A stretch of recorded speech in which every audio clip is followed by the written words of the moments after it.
Off your mind, it's okay. Off your mind, Chai! Now wow, people wey suppose talk truth to power don't off mic. And if we talk, now 500,000 they go summer us, call them hate speech. But fear not, my ego don't come. Ingo torchlight every corner, nooks and cranny of all these bad people where they spoil our country.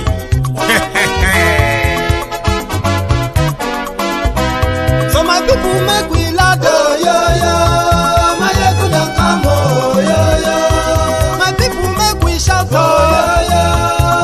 ego don't come, my ego don't come, man of the masses, my ego don't come, my ego diary politico, my ego don't come, this one not the off in mind, my ego don't come, and in the touchlight every corner, my ego don't come. Okay, some people be they holla say they want the power. Chai, them be promise us say we go get light and power. Nah. Them hustle sote they can't get the power. But now they know they do anything with the power. Every day, dollar just they get the higher power over naira. See them talk say make we off mind, but thank God say my ego don't come. So my people make you ladder, my ego don't come, my people make we shout, my ego don't come, my ego don't come, man of the masses, my ego don't come, my ego diary politico, my ego don't come, this one not the off in mind, my ego don't come, person where they do evil, no one make person talk. Them say that my yegun, that man too they talk. He too they talk. Say my yegun diary, he they hot like pepper. But every day then they take money in bulk. Woman picking, they the street they hawk. Still them talk say make we no talk. But thank God say my yegun don't come. So my people make you loud, my yegun don't come, my people make you shout, my yegun don't come, my yegun don't come, man of the masses.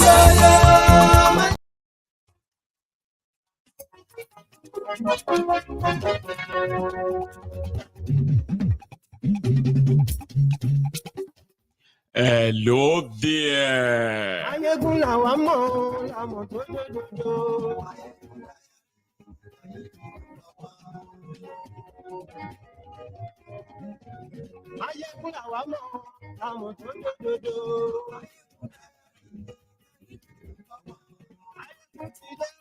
You are welcome back.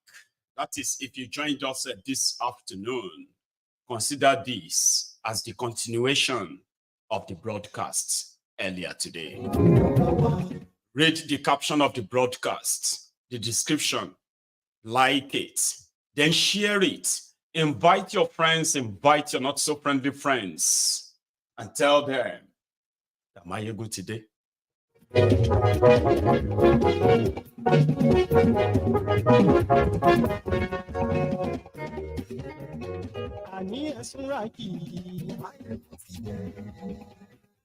you. Earlier this afternoon, the propagandist's illegitimate regime of Thiefnubu decided to fly a fake news. They all shared it because it was meant to test the water. The water is the reaction of all of you to the news. Only for them to retract it a few hours later and denied it outrightly.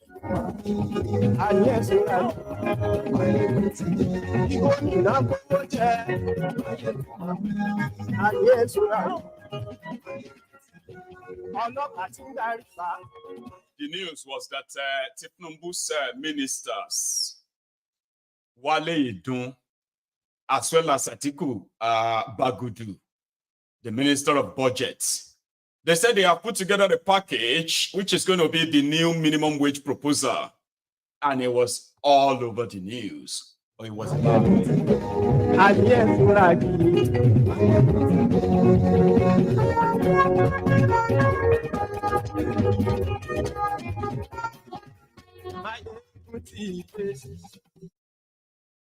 today. So good morning to you, good afternoon to you, and good evening to you from wherever you are watching this moment. It is Mayegun Live, and we are treating the trending topics that has to do with people's lives and livelihood. But it is so unfortunate that Nigerians have been bedeviled or accursed with heartless criminals, career criminals who are also career liars, like unprovoked liars.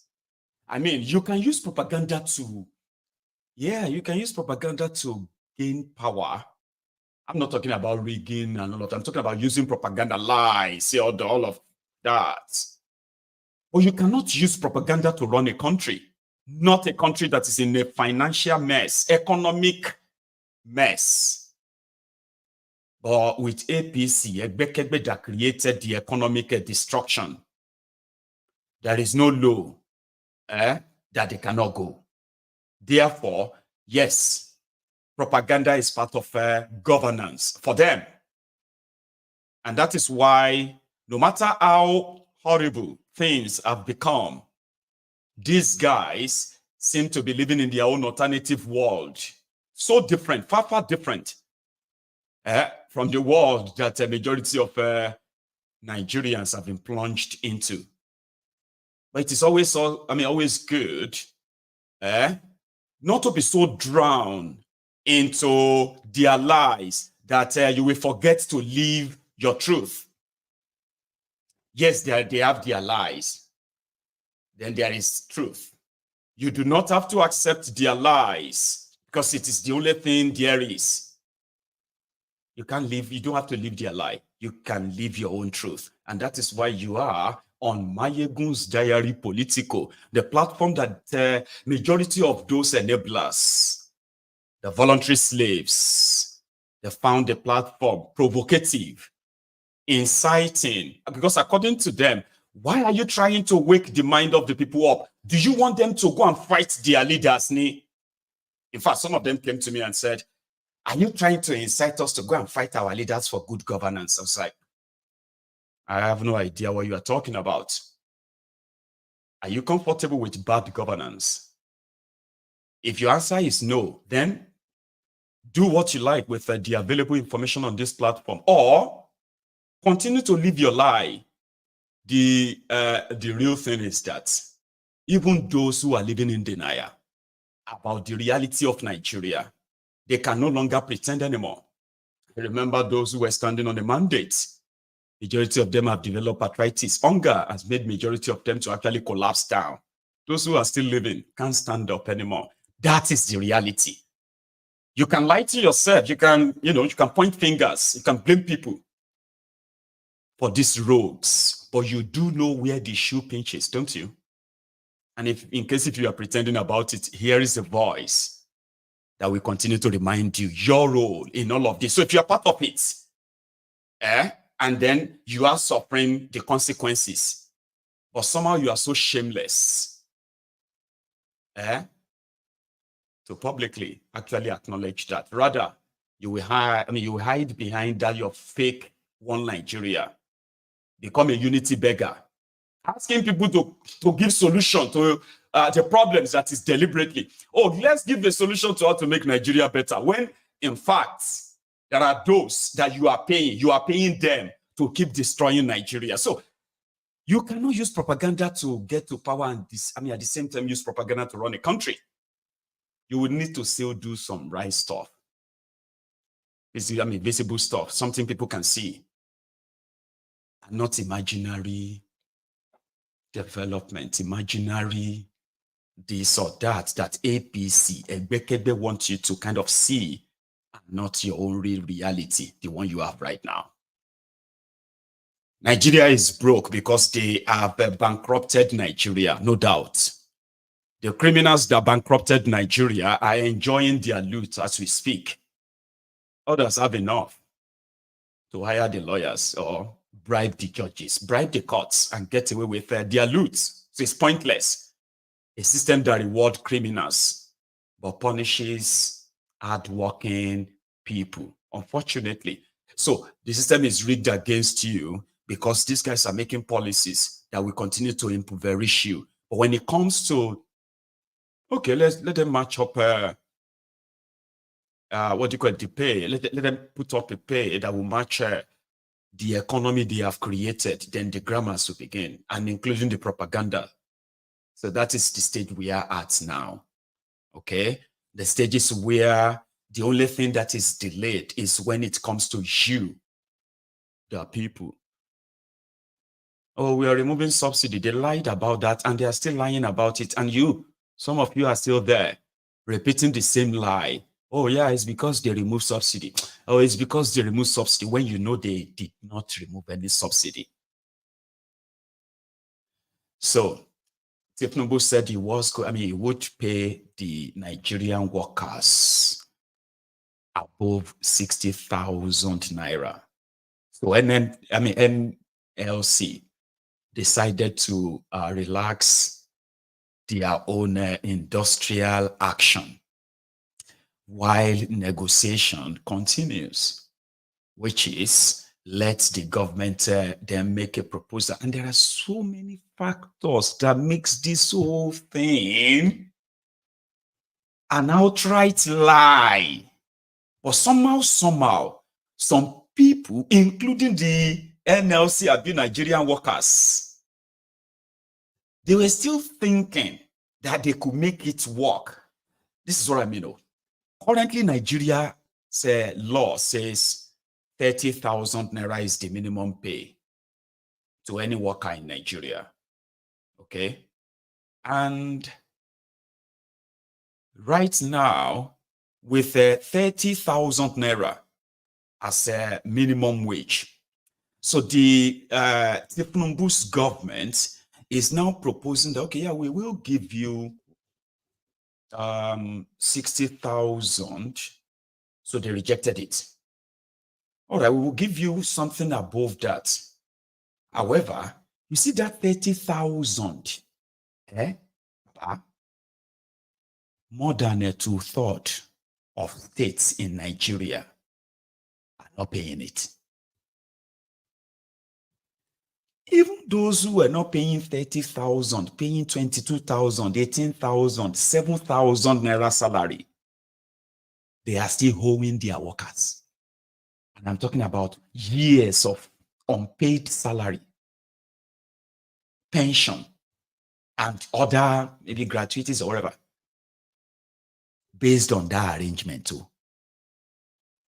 The federal government of Nigeria has been either borrowing money, printing money to pay their own workers that minimum wage of 30,000. Now, the situation has gone over right now in Nigeria, where inflation, not inflation, hyperinflation is currently at over 400%, but officially they put it at somewhere around 43%. So that's part of the lie, okay? To say, oh, things have gone up beyond 200% in prices. But the official record of those who are gauging the economy says, oh, it is only about 40% inflation. Now, 30,000 can't buy you anything anymore. 60,000 can't buy you a bag of rice. And that's how much they intend to pay a worker for 30 days. So, factoring the inflation in the country, okay, to the proposed pay, it is ridiculous for anybody to even present that to to the public. But it is Nigeria. 30,000 they can't pay. 60,000 or 100,000 they won't pay. And therefore, if the NLC, if they are going to be in any way kind of played, which is what's going to happen, they would then present maybe 75,000 or 80,000 naira. However, the typical propagandists, APC, Egbekegbe, they decided to test the water this afternoon by not just testing the reactions of the NLC guys and workers. They were testing the reactions of everyone, because you see, there is this propaganda being flown on the site right now. If they allow NLC to get a salary increase for workers in Nigeria, there's going to be job losses. So the private sectors are murmuring that because they are already going through hell, paying over 40 to 50% taxes from their money, spending 50% more, if not 100% more, on overhead costs and running their businesses in a month, and yet they still have to pay salary. So they are murmuring, no, we don't pay 400,000. We don't pay 200,000. No, we don't pay 100,000. Like, they are already murmuring, kind of. So today, them dropping 105,000 naira minimum wage proposal. You know what makes it obvious? That these guys are not only just they are criminals, they are also cowards. They do not have any solution to whatever they have created, the problems you are dealing with in Nigeria. They do not have any problem, any solution to them. They would rather milk them, and they will milk them. And this is one of those the ways they will milk your problems.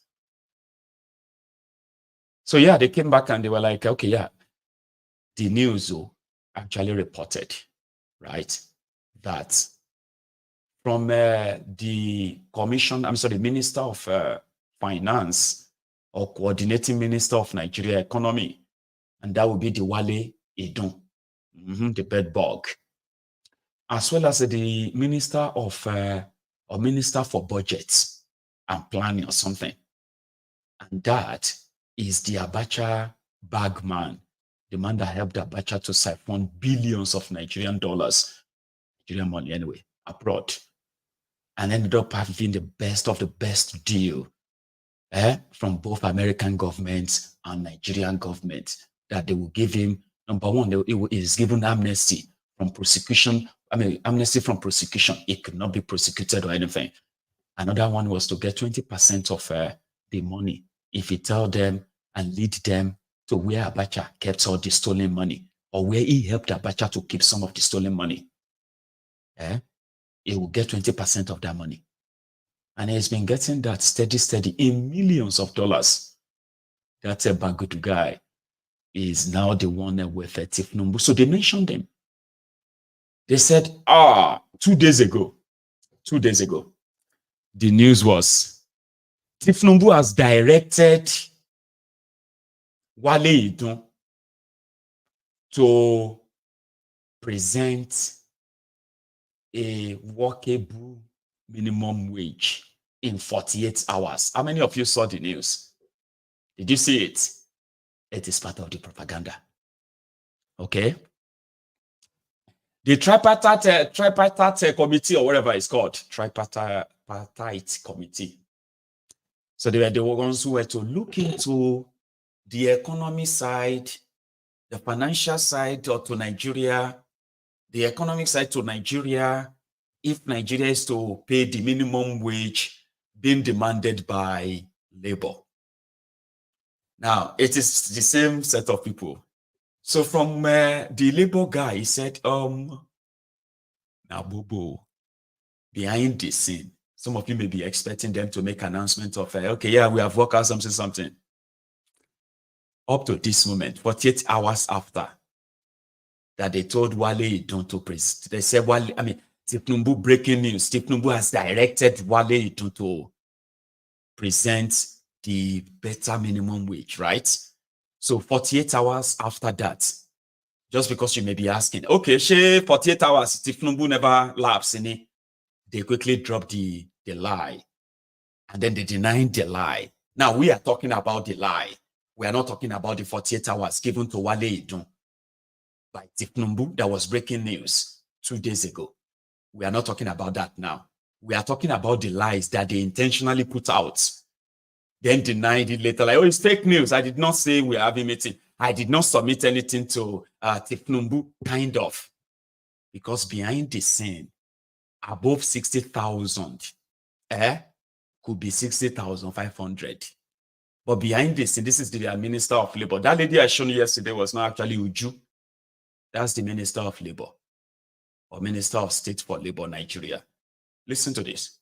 Affordability and ability to pay, that they don't want people to get into disagreements, and that we should not, we should also listen to their concerns, and those concerns are what we are listening to and looking at. At the end of the day, just trust me, we'll come out of it very clear. This is a personal one. What's your worry? What's your worry over states that are not able to pay 30,000 and we are discussing an upward review? My worry is your worry. Yeah. Just had a meeting as well again, but there's nothing presented yet. That's the reality of where we are. We see that the Minister of Finance currently have their phone left even work earlier than us. And they said they are still working on the templates that the president mandated them to work on. So they've not presented anything. All we're discussing was just the principles around some of these issues. But the real figure on where we are, they've not presented anything beyond what was presented earlier. So we are hoping that when we come back tomorrow, that we will have something to relate to. So the template the government is working with is 60,000, if I understand it clearly. No, there's no template. No, understand the point. The point is, we signed an agreement that they will present something higher. But as we speak today, they have not presented anything. As of yesterday, you heard it, you reported it, that the president asked them to work on the template and gave them 48 hours. So they said they are still working on that template. That's why they left now to continue the work. So we are hoping that by the time we come here tomorrow, we have a better deal and a better understanding of where we are. But as Labour, have you shifted ground from your 494? I know we've not had discussed anything figure. So there's nothing figure, we have not discussed anything figure, it's just the principles that we have discussed. Because they don't present anything to us, so there's no basis of to which we also move. And that is where we are. Thank you. We will work with you to build a Nigeria that is not corrupt. I bring you a message of hope.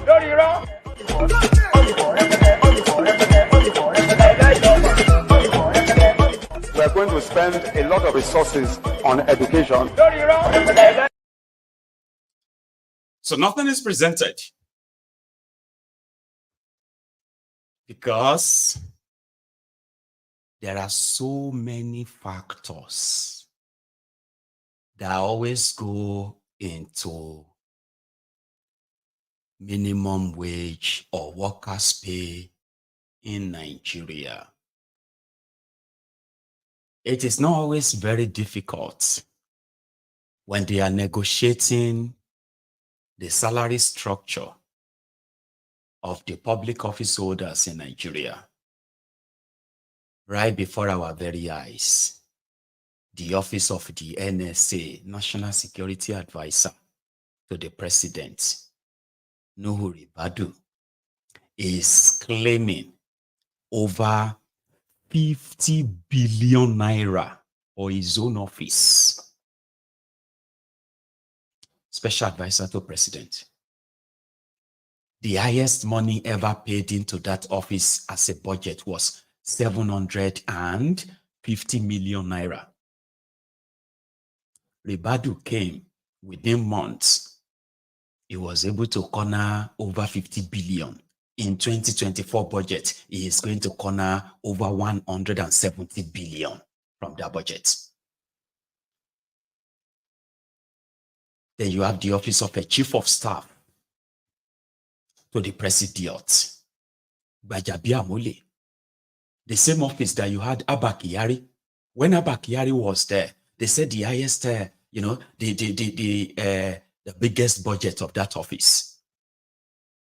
Even when Gambari was appointed there with Bokuwari, was under 1 billion. That was the highest for that office. Office of the chief of staff to the president. These rogues came in. Akpabiole alone, right?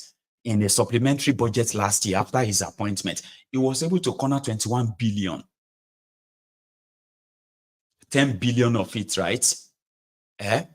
Is to retrain people, IT this, IT that, technology, for the office of the chief of staff to the president. In the 2024 budget, Akpabiole alone, his own office, is going to corner over 250 billion naira.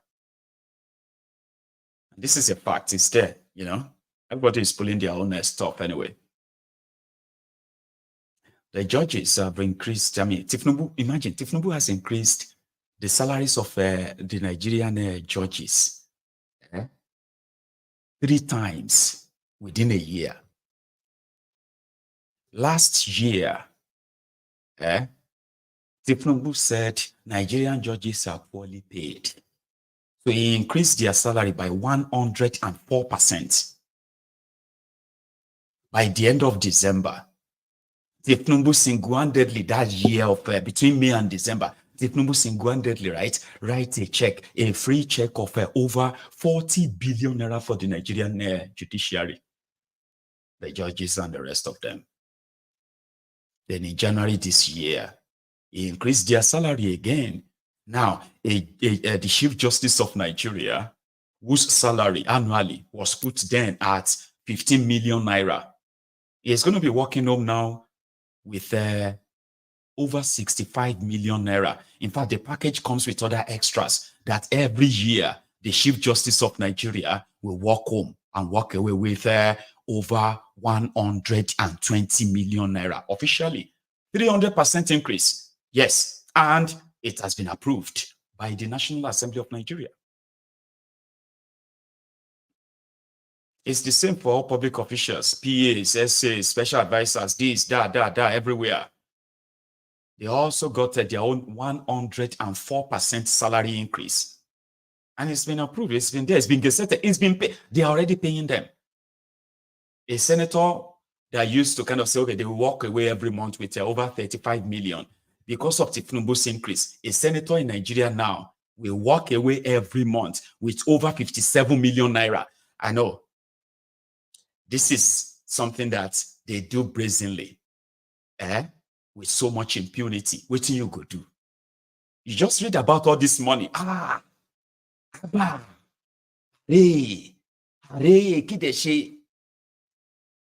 there's pretty much nothing you can do. So now, an House of Representative member will go home every month with nothing less than 38 to 40 million naira. This is the official. I'm not talking about the side deals and robberies, padded budget and all that. But it is only when it comes to the real people who actually uses the money they give to them in the economy of Nigeria, the workers. So the factors that makes it impossible is that, you see what you are witnessing at the center. In Abuja, you have the senators, you have the reps and all of that. Now I want you to duplicate that into 36 places. And that is the 36 states in Nigeria. What you are witnessing in Abuja is exactly that. It's the same thing playing out in every state in Nigeria. Every state. Just yesterday or 2 days ago, the governor of a Delta State gave a brand new Prado Jeep, 2024 Prado Jeep, brand new. He gave over 40 of them to judges in Delta State. Also, in that same, like I said, if you see what is playing out at the center, the way you see it, the way you react to it, it is the same way it is playing out in every state in Nigeria. They have money for everything, except the salaries, the salary package of the workers. It's the same. If we try that, it's going to bankrupt us. You know that there is no money like that, People cannot pay that kind of money, Jare. It's impossible. But it is very, very possible for a poor country like Nigeria to be writing a check of over 600 million naira for one individual because he's a senator. It is possible. It is so possible for the president of Nigeria to be taking over $100 million in every month in what they call the security votes. That's something they never told you. You remember when Dasuki was accused of using the money meant for arms deal, and they shared the money to PDP, shared the money and all of that for Jonathan. Well, that was the line of APC propaganda.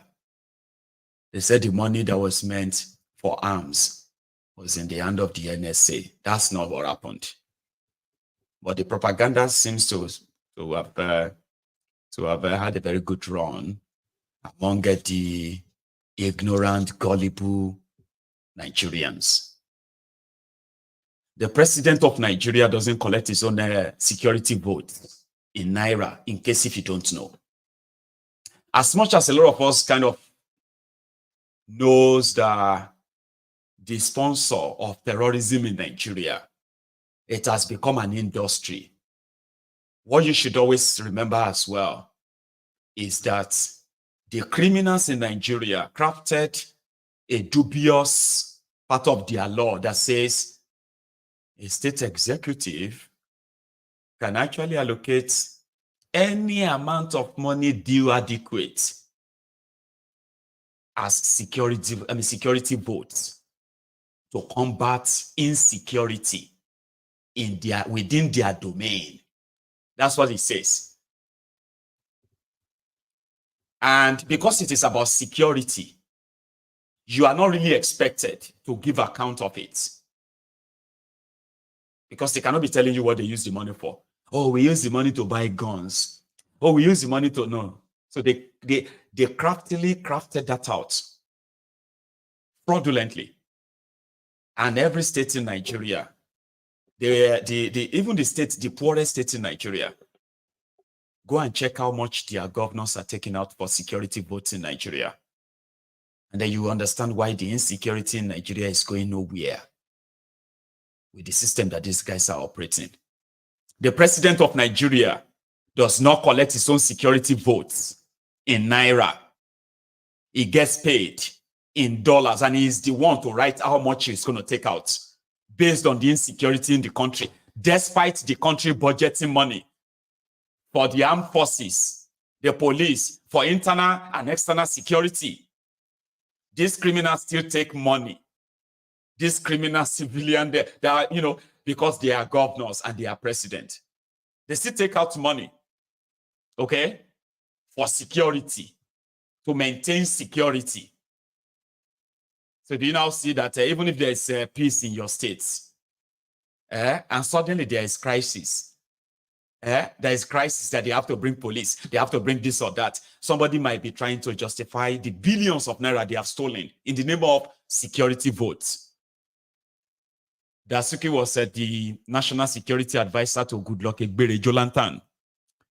So on the authority of Goodluck Egbere Jonathan, Dasuki was able to authorize the Central Bank of Nigeria, which Emefiole was the governor, to release the money that was put in his own care. I mean, I'm talking about Dasuki's care, Look at that money. That money, you will handle it, okay? All you have to do is say, this is my letter from the presidiot, and then the NSA.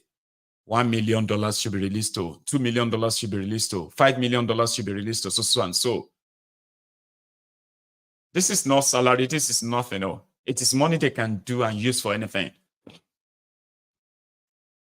It is like a special fund, okay? So that you can use to further help provide security. Meanwhile, it is actually a conduit. So Dasuki was able to share over $2 billion, which is not from the account of any defense or anything. It is actually the money that has been accrued as security vote of Goodluck Ebere Jonathan. The money was kept to actually use to prosecute his own election in 2015. You know the whole story. Now you have somebody who is the NSA now. You know what Thiefnubu wanted to do for Ribadu? In order for Ribadu, apart from all that money that nobody knows how much Thiefnubu is collecting as a security vote right now, I promise you it is always in dollars. Now, Thiefnubu and his gang, they sat together to open shop for Ribadu. On the security of Nigeria, they said Ribadu we should be collecting a certain amount from your own banks every time you make transaction. And it was going to be called cyber security money. So that was how they create that, okay, and give. However, like I said, these rogues, they have money for everything, except the one that is actually going to help the people or even help their own economy. And they will speak all manner of grammar, play all kinds of a propaganda. When they are caught in their propaganda, then they change it into, it's because you don't like us, that's why you are upset. Why are you so angry now? Is it because of, you know, because they never take responsibility, ever. Unfortunately.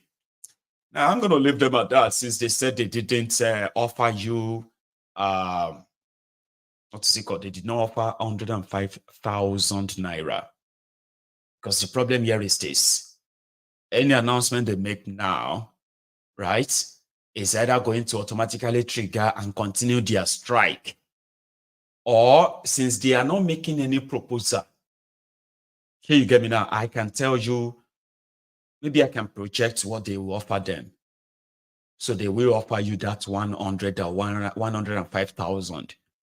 The one they dropped this afternoon, and then they denied it. So in the next few days, it is going to be possibly it's going to be the official minimum wage.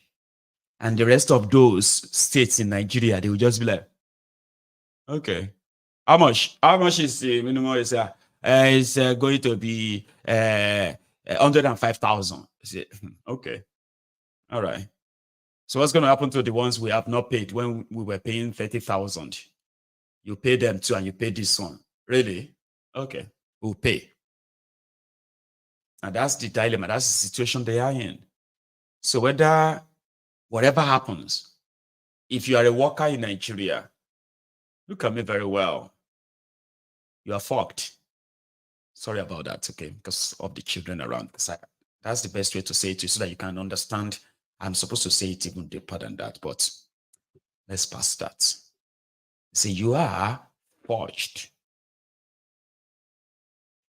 Either way, I will be here, okay, to see how you are going to react going forward.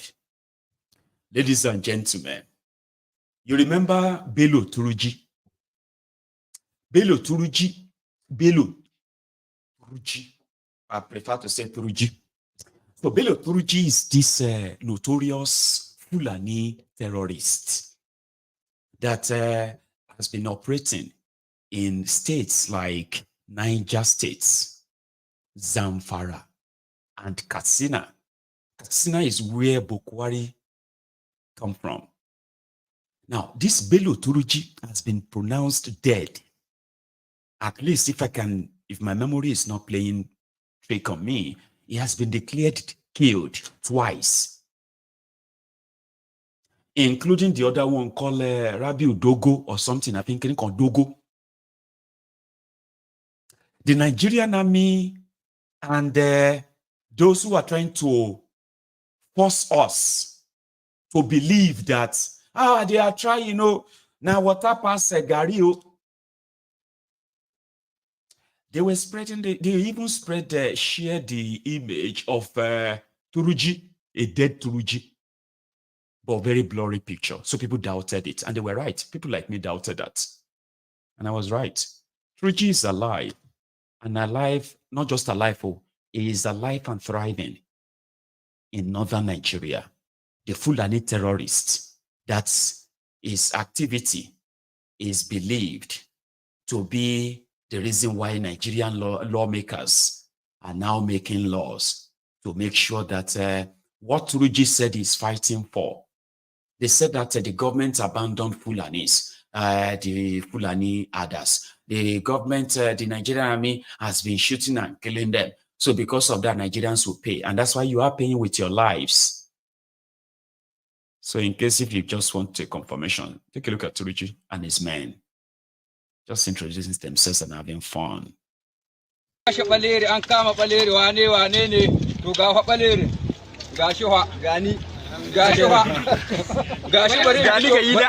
Barin fito maku da shi kai da kace ka kama shi gidan Allah wa an ji an kama baleri wanda duk san baleri duba shi ne cikin kumandodin na Bello Turji da ake magana an kama waye to yanzu dai wannan abun ya zama dai duk labarin ƙarya ne saboda haka mutane ku fahimta to an. So Turji is alive. The Nigerian army using propaganda to continue to protect terrorists. The Nigerian government also using their gaslighting and blackmail to also try to protect the terrorists by making laws that is in the interest of these terrorists. You see them so harmed, right? Those people are not considered dangerous by the Nigerian ruiners, the Nigerian government, than the way they see the IPOB, the one they have been working day, night, months, weeks, months now, years, to hang that toga of terrorism on. But you see these terrorists, you can't call them terrorists. They are Fulani herdsmen. They are just angry that Nigeria is not taking care of them. Okay? They are not benefiting from the good roads. They don't have electricity. They don't have hospitals. They don't have schools. Their children, they don't have food. And that is why they had to kind of move their cows. And since Nigerians don't want to see their cows, I'm talking about the Southerners don't want to see their cows. So therefore, they could possibly just go into terrorism, kidnapping, and killings. Well, the Nigerian lawmakers today, in fact, it was yesterday. So they were discussing a law. The law that is going to protect that kind of terrorist. Okay? Protect them and provide for them what Nigerians can only dream of. They won't get it, so therefore the whole terrorism is never going to end. I'm going to take you back to the National Assembly. We're having a chat. So they were talking about the rights of cows. I mean, we have the animal rights groups. The animal rights groups are those who sort of campaign against cruelty against animals. You know, there are those who believe that, yes, indeed, animals are, they are there. There are animals that are there for our own consumption. There are other animals that are there to be preserved. Some are there for our domestic. So they fight for the rights of all these animals, including the animals that are meant to be killed, cows. So they are called animal rights fighters or animal rights groups. However, I did not know that a lawmaker in Nigeria, a senator in Nigeria, would actually be quoting the Nigerian law that says Nigerians can be everywhere or anywhere they want in Nigeria, and he is using that same law for cow. The Nigerian law says all Nigerians can go anywhere they want. So if the Fulani herdsmen are going anywhere, their cows also have right to go to wherever they want. Are you saying the cows are Nigerians? That law is meant for cows. I mean, it's meant for Nigerians. Nigerians are not cows. Yeah, I know Nigerians are not cows, but the cows have the same rights. Let us also be very careful. I'll show you one of them. I told you we'll continue later this evening, right? Now listen to one of them. The right of cows. This one is not today, but this is how I'm going to open the plenary in their Senate. Remember this lady who told us that we are just overreacting. The life of a cow, the life of a human being, and the life of a Nigerian and the life of a cow is not different. Sure, you understand? You remember her? I don't know why Nigerians, we have become so edgy now. Maybe because of the food we eat now. We eat so much of Maggi. We have become so impatient that we don't want to listen to each other. We don't want to, provide solutions that will be workable to our country. Mr. Speaker, I sit here, my colleague is saying the cattle, the herdman, values his cows more than the lives he is killing. Which is not true. You can't sit down here and just make conclusions. Yes, the herdsman values even the life of the cow more than his own life. That is how God has created him. No cow, not even 10 billion cows, is up or has enough value like a human being. It's not one human life. So when you say God has created them in such a manner that they value their cows more than human beings, I find that very insulting and demeaning. I don't know why Nigerians... I swear, that happened inside the Nigerian House of Representatives under Bukwari. I don't know, Nigerians. I don't know, we have become so edgy. We don't want to listen to ourselves anymore. I don't know, maybe because of we are eating too much Maggi. Mami, somebody say amen. Ajia, na Maggi no make us want live with terrorists, abi? We dey eat too much Maggi. See you. Now I think I probably have I now have an answer to why one true emperor is always angry. Too much Maggi. Because some of the things that is making you angry, right? If you know they chop Maggi, watch out. Those are the people making laws for people in Nigeria. And then she went on to say, yes, it is not true that a Fulani man valued the life of a cow more than the life of Nigerians. But, this is how God created them. This is how God created us. Even us, a Fulani man, I value the life of the cow more than my life. Then you will know that you have a mad people. Mad people in charge of decision making in that contraption, darling. Trust me, you have, you know why they call Nigeria a contraption, right? It is like lunatics have taken over the asylum. You know where an asylum is? Psychiatric home. Psychiatric home. You see, psychiatric home have patients and doctors. The doctors are supposed to be normal. Even the patients will be feeling like they are normal, even though they are not. Doctors can tell you they are not normal. Oh yeah, where they go? Where they knew? Be careful, But the situation is, Nigeria is like that. But the problem now is that I want Wale to take over asylum. Lunatics have taken over the asylum. Now, you see those of you who acted normal, you are now seated there and you are wondering, like you are wondering if you are the one who is sick. Do you know that? People will sit down and be like, I don't even know if I am thinking right. Am I the one who is crazy? I'm actually living in the Agbowirini. Yeah, it's true. It's their culture. The woman is saying the truth, Mayegun. It is the culture. It's their culture. They value. You are saying that in 2024. They look Yahweh. And we have to be in the same country with people like that. Abba. Eh? Then they said we must be very careful how we discuss this. Listen to this senator. Farmers had this issue. But I want to urge our colleagues and Nigerians generally to approach this issue of cattle ranching in good faith.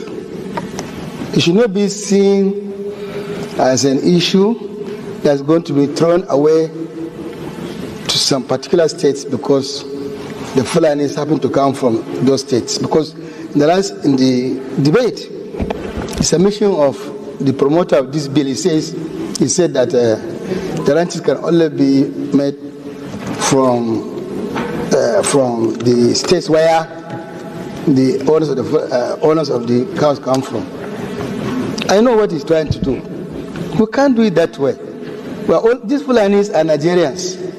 They don't even benefit anything from government. They don't enjoy schools. They don't enjoy hospitals. They don't enjoy any roads. All the housing programs done by government, and they don't enjoy them, nothing. So to just throw them away like that because they happen to come from they are assumed to have come from states that may not have even enough water, enough grazing area. And you say you can only be done in that state. I think it's not going to work. If we want to solve this problem, which is a national issue, we should approach it with open mind. Where you have enough land, where you have land that can serve as cattle ranch with water and enough grasses and other food for the animals, we should be magnanimous enough and realistic enough to encourage and in fact support the establishment of ranches in those areas. But to confine them to one area it will not solve the problem. So what I said, we must approach this matter in good faith.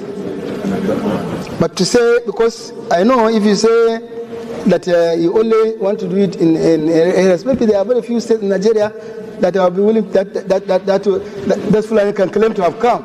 But they are Nigerians.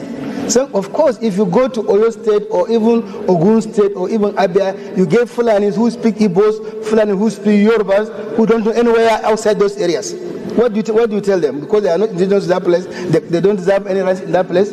No, I disagree. So please, my colleagues and Nigerians, if we want to solve this problem, we should solve it frontally. Secondly, some weeks ago, we discussed this issue, a similar issue like this, and we even set up an ad hoc committee to come out with recommendations on the establishment of grazing areas. I think, this being the case, we need to take a position, either to harmonize these two issues so that we don't have to continue discussing. Let's do it once and for all. The ad hoc committee and this issue we are discussing, I believe, in my opinion, should be harmonized so that we solve this problem once and for all. Thank you, Mr. President. Thank you. Did you hear that?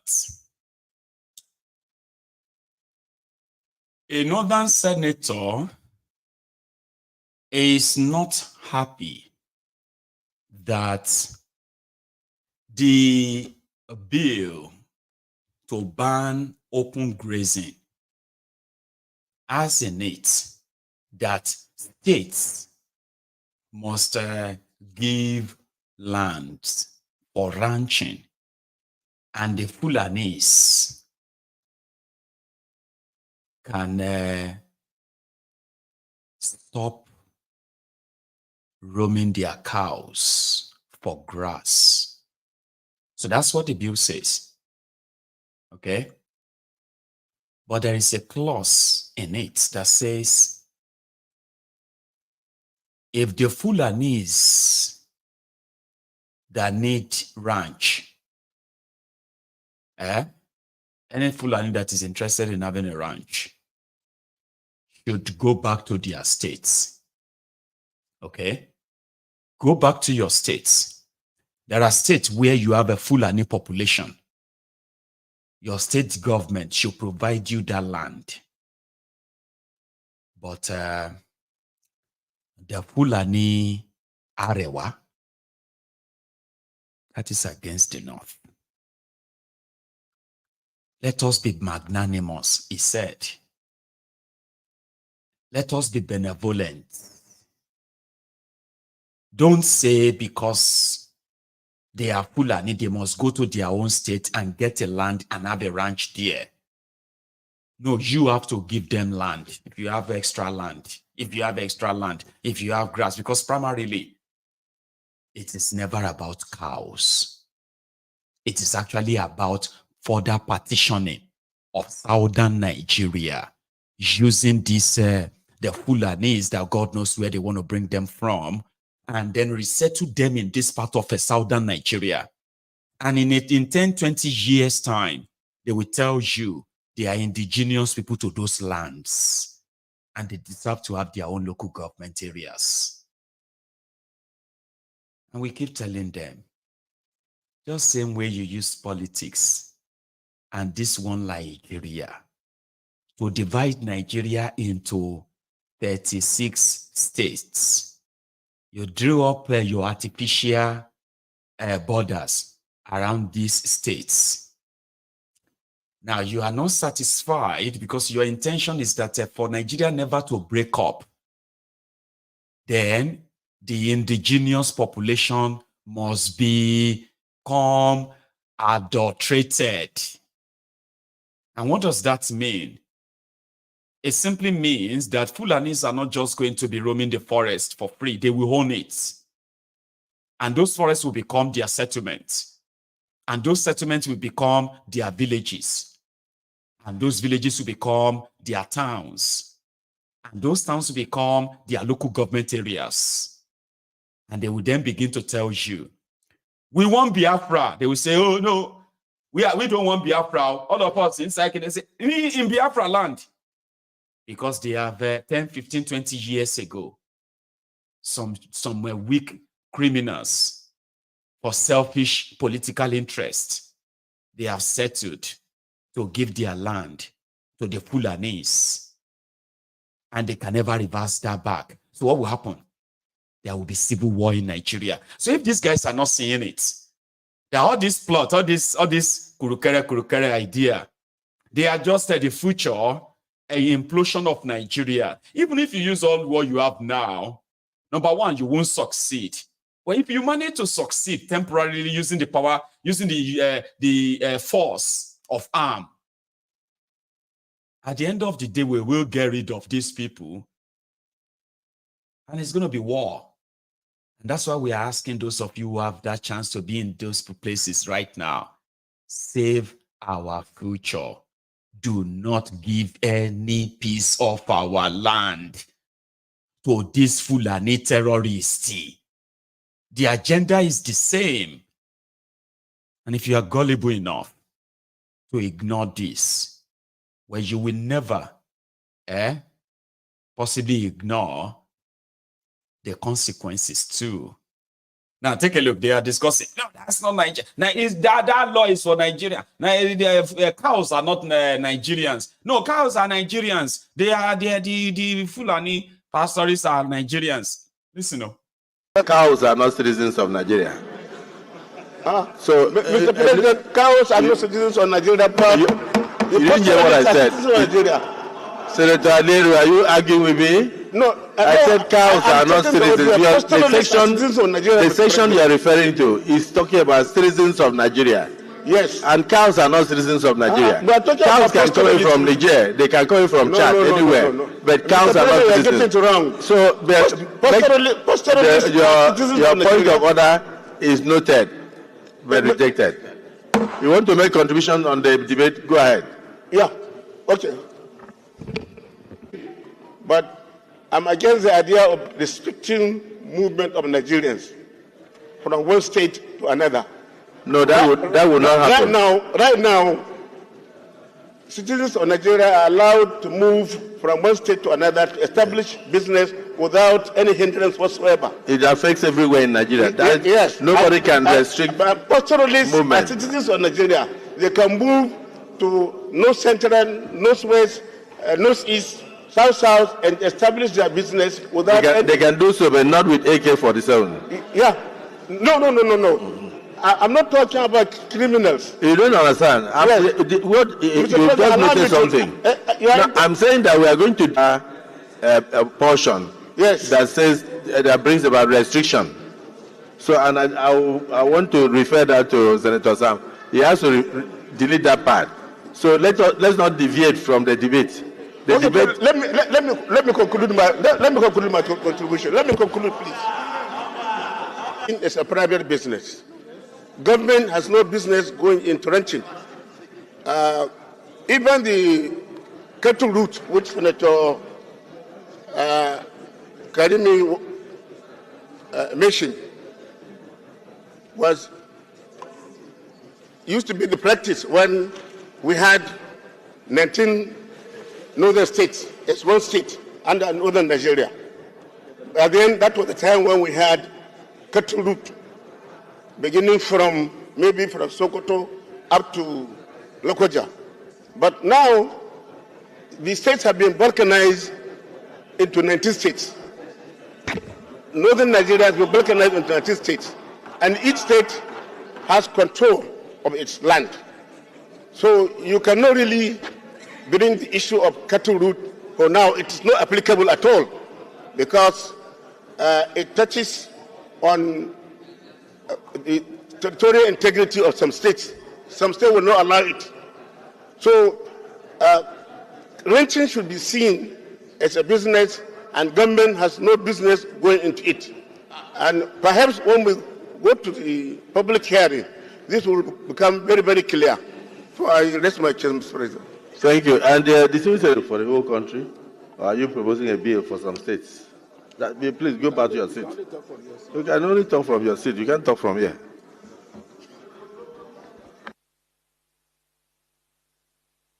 Guide it. Proceed. Read Order 42. Order 42 says, by the indulgence of the Senate and the leave of the President, a senator may make a personal explanation, although there may be no question before the Senate, but no controversial matter may be brought forward, nor may debate arise upon explanation. The terms of the proposed... Proceed. Thank you, Mr. President. What I'm saying... no, is to support that.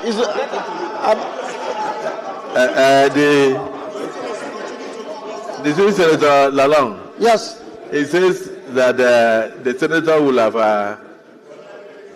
Let's look at that Order 42 again. Sir.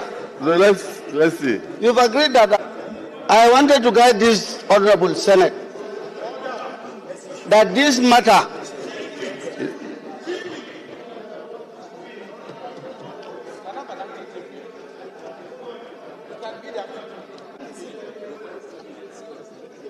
I have been part of this agitation for a very long time. But I will be surprised that up to now, we don't know some of the impediments towards realizing issues to curb farmers-headers clashes. Apart from the Constitution, like Senator Alero said, the ECOWAS protocol is part of the problem that we have. You can quote the Constitution, but what about the ECOWAS protocol? It allows you to move anywhere with your business. It allows you to move anywhere with your cows. So in getting towards realizing this, you must be very conscious of your laws in the nation, because you are not making a law for your state. You are making a law for the federation. The National Livestock Production Scheme was introduced under the Vice President. Everything was packaged, but some states refused. Some states even refused ranches. So this matter requires good consideration. I agree with the bill, but then we need to be very careful in getting towards even the second debate, so that we have a community of opinions, we have consensus on how to go about it. That will be also, yes, I said it, it has to also go out to the West African neighbors. Otherwise, you will say you don't want them to come in. They will also say they will not want you to go into their own environment. Nuisance, Lele. Yes, they were debating the rights of cows. And in that context, they are putting cows and pastorists. They said pastorists, that means they are talking about Fulani others. They are Nigerians. But if they are Nigerians, that means they have where they come from. I am from a state called Ogun. The Fulani states in Nigeria is about 11, where they have Fulani governors, about 9 Fulani governors. Which means, where you have Fulanis in the core northern part of Nigeria, I'm talking about the region with the largest landmass in the contraption called Nigeria. Sambisa forest cut across 3 countries. It was massive. If the Nigeria government, if the northern criminals allowed the law to actually catch up with the terrorists that they are, sorry, I've got something in my mouth. Right, so the terrorists that they are funding and backing and defending and even making laws to protect in northern Nigeria, if they could let the law take its course and go straight after them and go into that Sambisa forest alone, right? It should be able to form a new, it's going to be beyond just forming a new ranching spot for them. It can actually be a new country, Sambisa for the Fulani herdsmen. Everybody who wants to buy cows can go to their ranches and buy cows and milk. Why do you want the people who have a smaller states to now provide land for Fulani others? Why is the Nigeria National Assembly discussing cow in 2024? It's because, whether you want to believe it or not, Nigeria is a cow republic. We can actually call it the Fulani Republic of Nigeria, FRN. So they were putting cows and human being in the same context while they were quoting law. Their law says every Nigerian can live anywhere and do their business anywhere. That is true. But you have to do it legitimately. A Fulani herder has a herd of cows that are in their tens of millions. No joke. If you see a Fulani herdsman with his cow, maybe about 40, 50 cows, 100 cows, each cow can cost over 500,000 naira. Now multiply that by 100, 200 cows. The problem is not about cows, but these guys are so, man, they are so low that they spend hours discussing the right of cows, because if a pastorist, if a Fulani herdsman want to go and do his business is business of cow, Abi. He wants to go and do his business in Ekiti. He has the right to go there and do his business in Ekiti. If he needs a ranch to settle his cows, he has the right. I don't think there is anywhere you will see that they say, oh, there is a general campaign that they must not sell land to cattle, to ranchers. But this guy didn't ask for that because it is not about cows. It is about the land. They don't want to buy it. They want to take it. It should be an act of a conqueror. You know what I mean? Like they conquer you.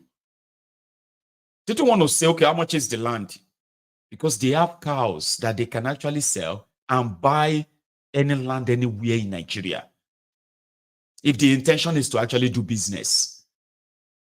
But we have seen so much in the last 8 years for anybody to be telling us about the good intention of trying to open ranch and all of that nonsense that some of them want to say to us today. We have seen more. This is not about cows. It is about ranching. They've got the land. Enough technology can actually get them water. They can create artificial stream for them. There are rivers in northern Nigeria. Arugungu in Kebbi is a river with, you know that. You've seen Arugungu Festival before. Well, that's water. Go and dredge it. Kebbi State, I know that one. There is water in Kaduna. There is water next somewhere around the Kogi. There is water in northern Nigeria. The purpose is not because their cows can't see water or grass. This whole thing is not about cows. It is about the effort to make sure that the breakup of Nigeria will remain impossible if they succeed. And maybe in another 100 years, there will be no Yorubas, there will be no Igbos, there will be no this. That's their intention. It's always been the same. They've not succeeded in few parts, but with the help of the ruiners and the terrorists in government in Nigeria, they've made a very, very good advancement. I'm glad that people are becoming more aware today. Even if a Fulani comes with all of the billions of dollars in this world, they will not be able to buy a piece of land anywhere for their ranching in anywhere in Yoruba land to start with. They will not. Because the intention is not to come and invest in Yoruba land. The intention is not to go and invest in Igbo land. Like the Igbos will go to the northern Nigeria, come to Yoruba land and invest, build houses, build businesses. The Fulanis are not interested in that. Where they are, the Yorubas will go to the eastern Nigeria, go to the northern Nigeria, build homes, build businesses, build lives, start family. They don't do that. No. The intention is not to start any business or help your economy. No. Stay there. Dominate, stay long enough, claim the place. If anybody tries to send you away, fight them, kill them, and force them to start a negotiation with you. It is going to be called peace meeting. This is the agenda. The Igbos will gather all the money from all the union here and there. They will give somebody and say, go and use it and make money and come back. They will carry the money, go one village for Zungeru, that he didn't know anybody, and he will start his shop there, his business there. Gradually, he will want to build a mall because he succeeded, right? A Fulani doesn't do that. He's not interested. He wants to take it. And the criminals in government in Nigeria are making us believe that there's nothing wrong in that. We should be magnanimous and give them now. And that's why they said, if a Fulani moves anywhere, law says he can move anywhere. He's a Nigerian. And we all know that Fulanis are always with cows. That's what these guys were debating in there. You know, they always move with cows. So their cows too have the right to move anywhere. So if we are going to ban open grazing, we should not ban the grazing to all the states where the Fulanis come from. These are the states that are bigger. Some of those states are like ×2 the size of some of the southern states where they are killing people to look for land. So the intention is not just about, it's not about the Fulanis having ranches. It is about the land. Listen to this. It's also from the scene of that madness. Listen. It will compound our problem. You cannot in any way make a law for a particular section to protect some part of the country. Mr. President, I repeat it, I align myself with your position, and I am advising the leadership of this Senate. I am advising the leadership of this Senate, based on what you propose to us, based on your ideas, based on your experience. You are part of the and parcel of the leadership of this country for over almost 3 decades. Let the leadership come up with something very comprehensive, which protect the interests of each and every person in Nigeria. But going by this bill it will compound our crisis in Nigeria. Some people close their eyes on what is going on or what lead herders to go against farmers. There is so many issues which we need to attend. Mr. President, we used to see where herders and their cattle are pursuing, killing them, destroying their property from some part of the country, which is against the Constitution. We cannot resolve this issue if we are sentimental. We need to be serious. We need to know that we are doing representation. And most of this issue is to do with the Constitution. And if we are altering the Constitution or amending the Constitution, we need the consent of each and every person in Nigeria. I commend your foresight, and I align myself with some of the submission of Senator Steve, too, from North Central. But actually, Mr. President, the lead debate or this bill, in line with what he proposed to us, it is contrary against the Constitution of the Federal Republic of Nigeria, and we are not going to support it. We will fight it to the end, Mr. President. Thank you. To be very circumspect in our attitude to this lead debate, because the issue of ranching, cattle routes, and the rest of them have been in the front burner of national discourse in this country. Mr. President, I want to say here that the Constitution is not only made for one person, and that in contributing to debates of this nature, we must put national interest in focus. What we are witnessing here in the second reading of this bill is a fulfillment of one of the procedural requirements of lawmaking. There are other levels. We have the public hearing that will come, that will bring out the details of the law, where everybody will be invited to make contributions. We have not reached that stage. We also have a presidential assent that is required. We have not reached that stage. So I think that having agreed that this bill is very important and germane to our national situation now, I think that even those who are complaining about certain sections of the lead debate concede that they are not opposed to the bill. I therefore want to suggest that we allow the second reading of this bill to be committed to the relevant committees and for public hearing to be conducted, where all relevant stakeholders will be invited for them to make their contributions. At the end of the day, we'll get a bill that will make a law that will be acceptable to all Nigerians. I so submit, Mr. President. Senator Babangida, you have a point of order. But just before then, let me correct myself. When I said that cows are not citizens, I may be right in that regard.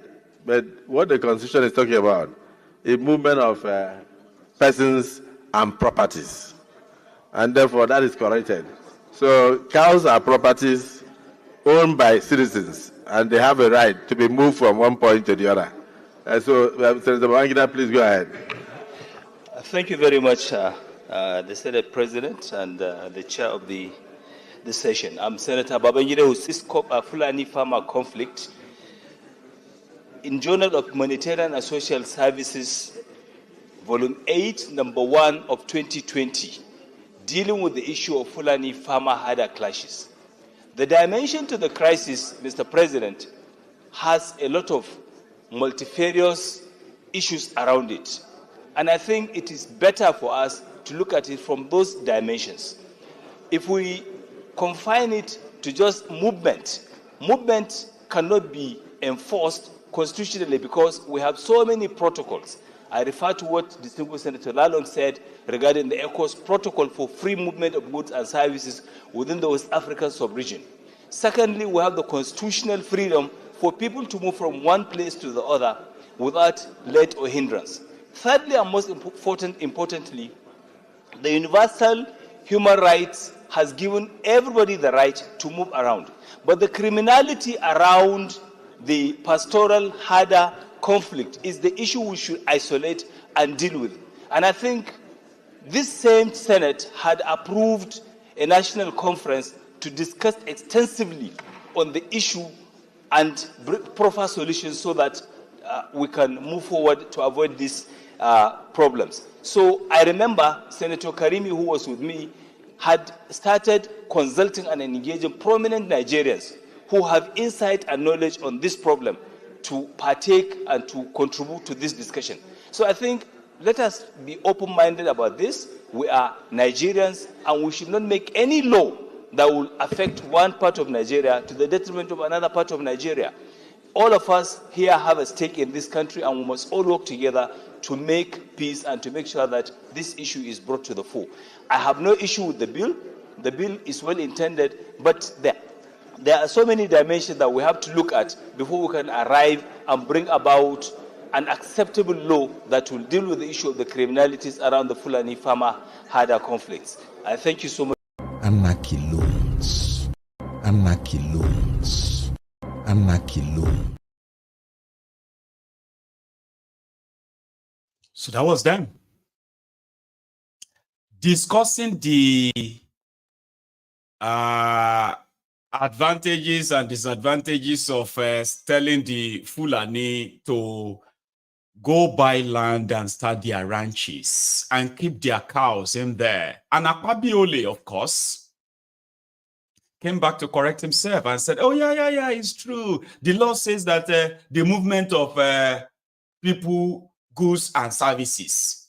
So therefore, cows are now properties that could be moved about in their hundreds.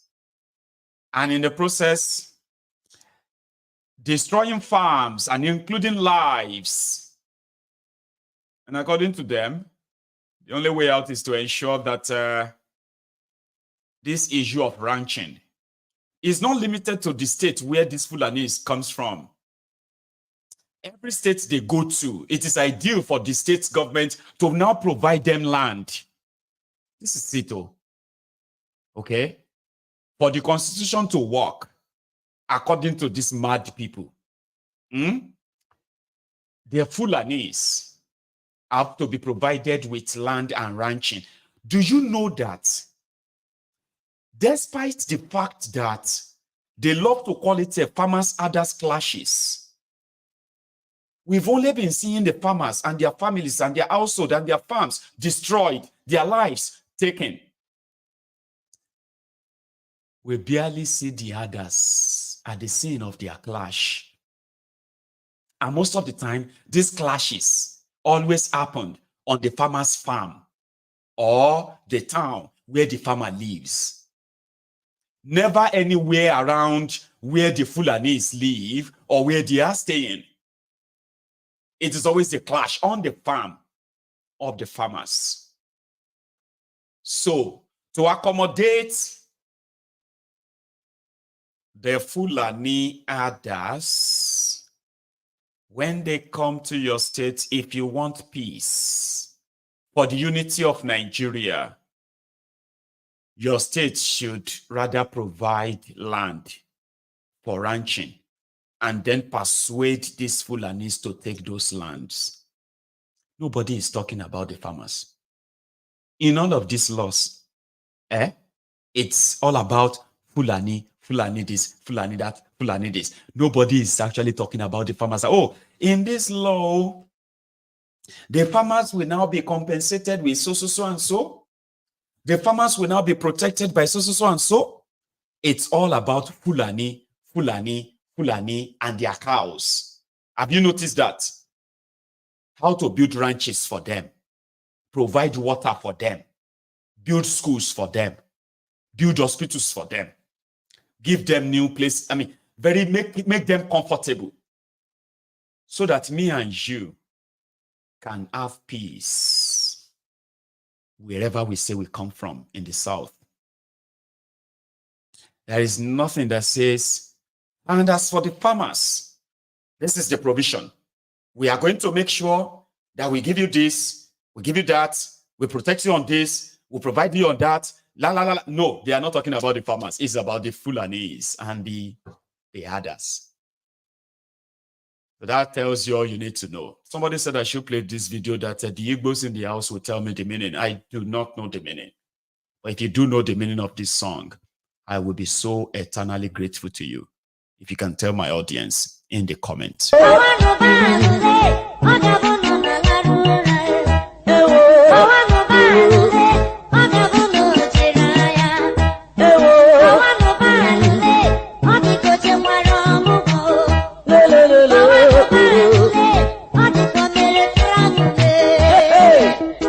Baba bilie iye jamara dikeru.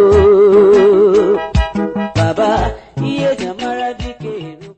Awanu banule, ogabunu nalarura. Ewo. Awanu banule, ogabunu chiraya. Ewo. Awanu banule, ogikoche mwaramugo. Lelelele. Awanu banule, ogikomere tramule. Baba bilie. Iye jamara dikeru.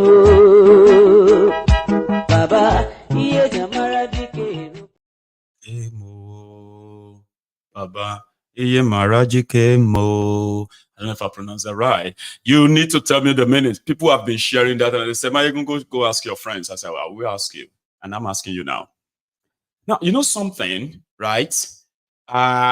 Nigeria is a place where, you know, the injustice that is available, from what I heard though, they said it is so enough to go around. The injustice in Nigeria, the inequality, unfairness in Nigeria, the injustice is enough to go round. And this guy found out inside the Black Maria in Lagos. He can't ask questions. Nigerians, say this one is good. Nigerians, we need to fight for our rights. Inside Black Maria, bro. No. Other people are crossing the road like this. And according to what they said is that, imagine what they said, that they know that many people are crossing the road, that they can't catch everybody at the same time. So they will select who they can catch. Just imagine that. I don't know if this is inclusive in the Lagos State law government. I mean, the laws of Lagos State. I don't understand. Please, I want all the public to put mouth on all of this, because these people are taking advantage of the position they are giving to them and doing what more than what they are supposed to do. Please, people should look. Look, there are people in the van and these people are going to work. And there is the Lagos State government trying to take out food from our mouth. Is this what the government is supposed to do? Are they trying to take out food from our mouth? And doing this while frustrating innocent people. Look at it. If you can see, people are crossing the road right now. Look at it there. And they are not catching. Other people are crossing the road like this. I said, if Ahmed Bola Tinubu fails, hold me responsible. You say? I say, if Tinubu fails, hold me responsible. Thank you. The job people are already angry that this is the worst government. We have just started. We must learn a lesson. This man! You're gonna trust man. Man, Adam. Your eyes will see what your mouth cannot talk. So Bros was going to work. And he was in a hurry. Then he can't go cross cross road. Bros saw everybody crossing the road. And he crossed and he got caught. And they told him that, listen, we are just picking people randomly because this truck cannot take everybody. Now they choose anyone that our antenna pick. Now they pick. Don't think because everybody is crossing the road, then you will cross it. But what law? What law gave you that? I say, you go find out soon when we get to Alauta. Stay there. Why is Nigeria doing this to me? Why is Lagos State government doing this to me? Nigerians, I want you to put mouth. Bro, there's nothing we can do. Good enough you have shown it to us. That's what you call injustice that is available in Nigeria is so much that there is enough of it to go round. Like the shege. The shege is enough to go round for everybody. People feel collect their own shege, hide down. For shame, they won't tell us. Say, oh, more if you know what happened to me yesterday, my young. Because if they tell you what happened to them yesterday, you go remind them that, well, this is, you say, fellow Nigerians, like Boko Haram. This is just the beginning. Fellow Nigerians, this is just the beginning. Fellow Nigerians. Do you get that? So, bro, that is that. Also, right? Also, where I was like snooping around and all of that stuff, right? So I got to see that the trapped miners. Remember those people who were trapped yesterday?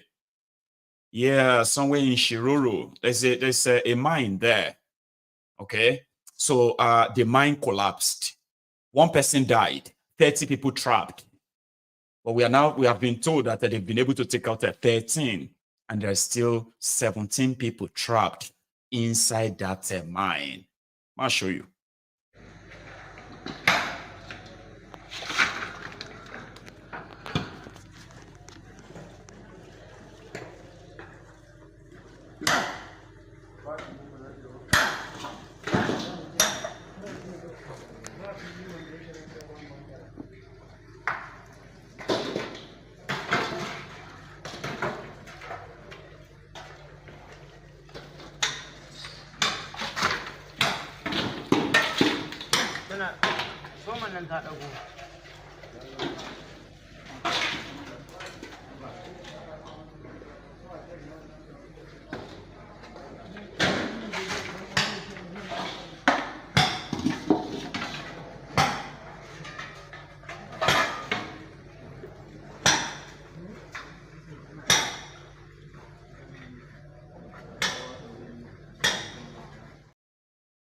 I really do hope they are rescued in time.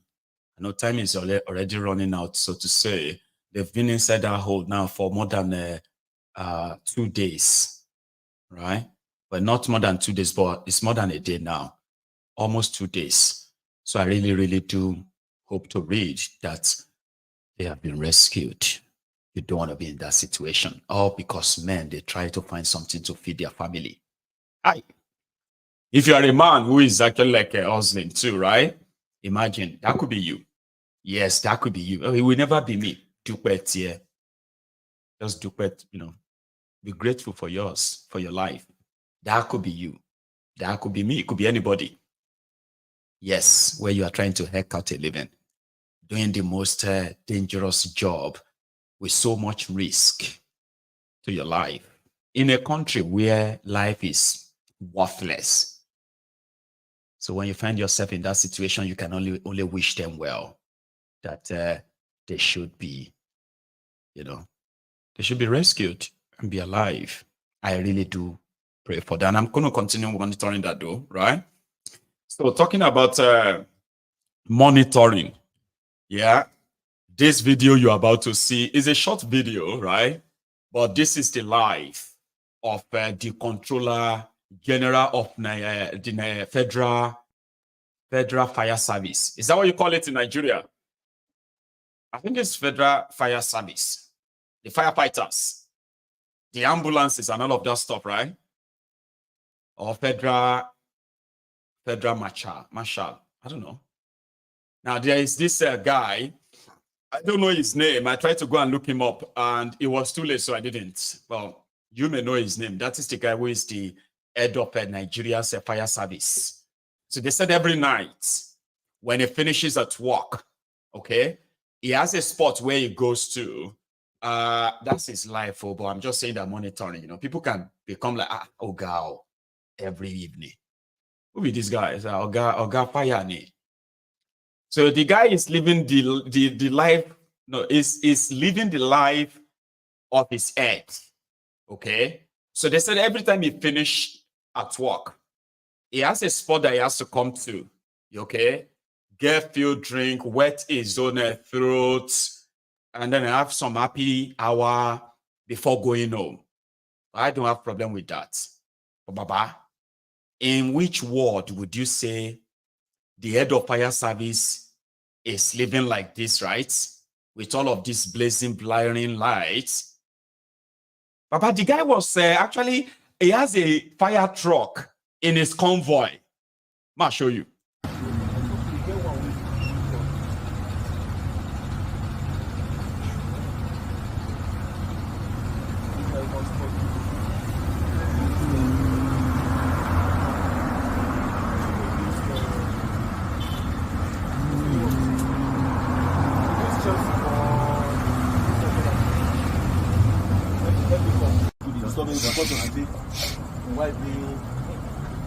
Don't go drop on.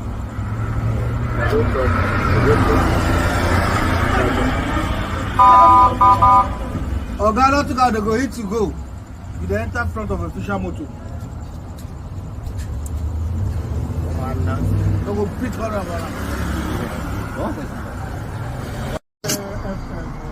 Alaji. My guy don't come. Okay. Hey, patrol. Na fire service there is you. Oh, na patrol dey do. No. 001 fire service. Na fire service is you. Na talk na fire patrol. They don't go. They don't go park at the motor. They go house. They wear the flag. Olodo, Otidogo. Otidogo.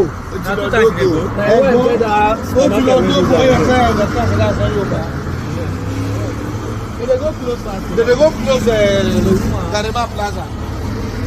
The woman they stay for our architect. Aye Davida Loka. And that's just the one cut. If you are in Abuja, you probably see a lot of them like that. But why in hell would you be driving the fire truck in a convoy because you are 001 of Federal Fire Service? Only in Nigeria. Don't be surprised if you see it in the news saying in another 2-3 days that he's been sacked though. No be me, now he sack himself. Because we know that some of them are watching this broadcast too. They are watching, you've made it to Mayegun's Diary Politico. Okay. So somebody said the meaning of this song. I love if your interpretation is this, okay? I'm going to put it on the screen.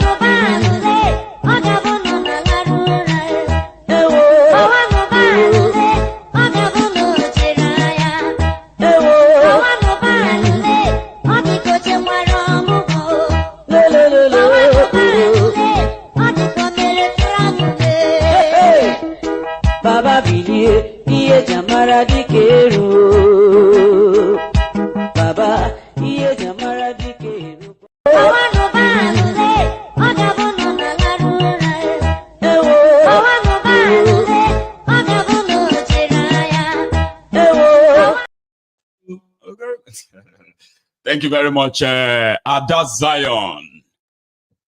I cite you, ma'am. Thank you. Also, from where I was doing my own, nosy. Say, Mayegun, you are too nosy. So when I was doing my nosy around, right, I found that, you see that guy who is now the Minister of Misinformation in Nigeria, okay? He met the legend, Layamo, a year after. See their meeting, just, snip. Confidently. And whatever you say, whatever your disagreements are with Alhaji Mohammed, you'll agree with me that he stuck to his position. So whatever you say or didn't say, I know, and I watched you for 8 years, perhaps the longest serving Minister of Information that this country has ever produced. Today is also your day to shine, to perhaps put some balm to all those mortars and bricks and whatever that have been thrown at you, especially in the last 8 years, before the last 1 year. So thank you for what you have done, and I want the media to especially recognize Mr. Lai Mohammed to have really started this. And when I came into the hall and I said, and then the shitty man. When was the last time you saw shitty man? About they go put Agbada for shitty man's body? And I don't know, the guy still looked like a terrorist to me. I don't know if it's just me. I don't know. Like, what do you think?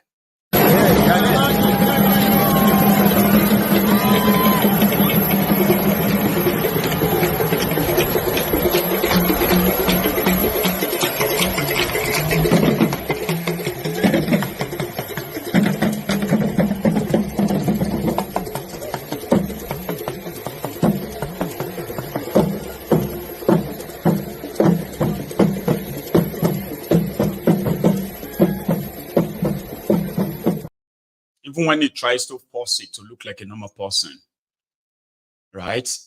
I don't know. It just appears always like a dangerous person to me. Because he is. And he doesn't even have to carry a sword or a gun. It is all that he represented. And every time I see his face, honestly speaking, I'm not trying to be kind of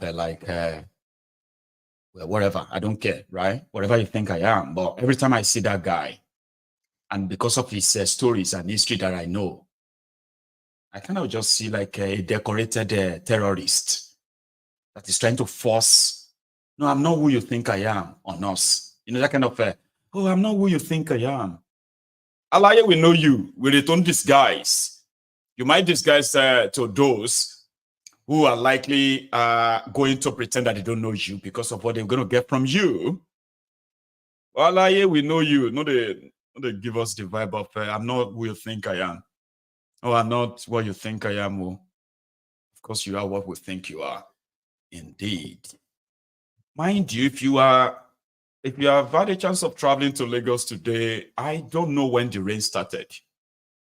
But somebody sent a clip of what the supposed long bridge. You know that Kara bridge in when you're coming from Ibadan, or you're coming from Shagamu, right? You're going to Lagos, or you are leaving Lagos and you're right around that after Ojota is Kara, that long bridge. They call it long bridge.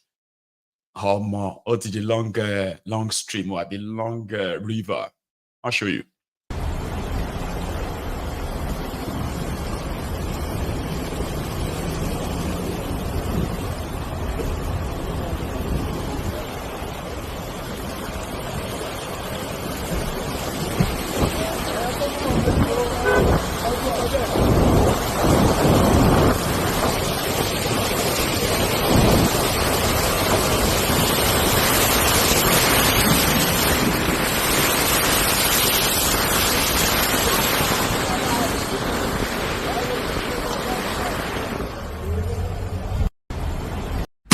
Continue.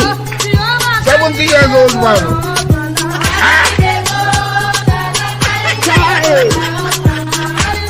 Is that you?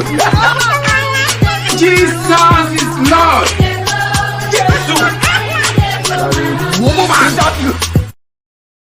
That was Lagos. And if I show you the videos from Lekki or these areas as well, they're like almost underwater now. Okay. But that's Lagos. They've told them that it is irreversible. There's nothing anybody can do. Lagos is next to water. Not because Lagos has no real drainage system. No, because Lagos has no waste disposal system. No, it was because Lagos is next to water. And London too, they get overflooded. All these places also get overflooded. So every year, they have to be subjected to that, unfortunately. So finally, this evening, for those of you who are still waiting for Thiefnubu's minimum wage announcement, by the way, just for your own sake, okay? See this guy, Akume, the former governor of Benue State, former senator from Benue State, then former minister to Boko Haram on special duties from Benue State, and today, the secretary to the government of Nigeria, in order to make all of you know that this issue of money thing, it's not easy. Even he, the secretary to the government of the Federation, Akume, he can't afford to pay 100,000 naira to his own drivers, and he asked for. So you should understand that it's hard for everybody. That's what Akume is trying to say here. I saw that on the roadside, so I pick it up. It's a trash. I'm sorry.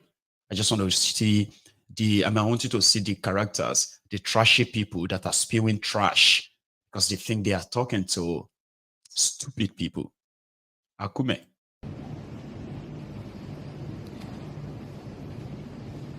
100,000. I can't afford to pay my brother 100,000 because they are poor. They're more than you are, and these other people dependents. So we came to speak to you to explain our position and let you precise it. Lagos started with 600. That was the way we need to. That's federal 9.9 trillion. Where do we get that money from? Lagos say, which goes into 500 trillion. We are saying no. Please, this is what and there are housing schemes. By the time, in fact, a lot of the Federal Housing Authority are all around the state collecting land. And they have access to facility that will create housing for a huge number of the Nigerians.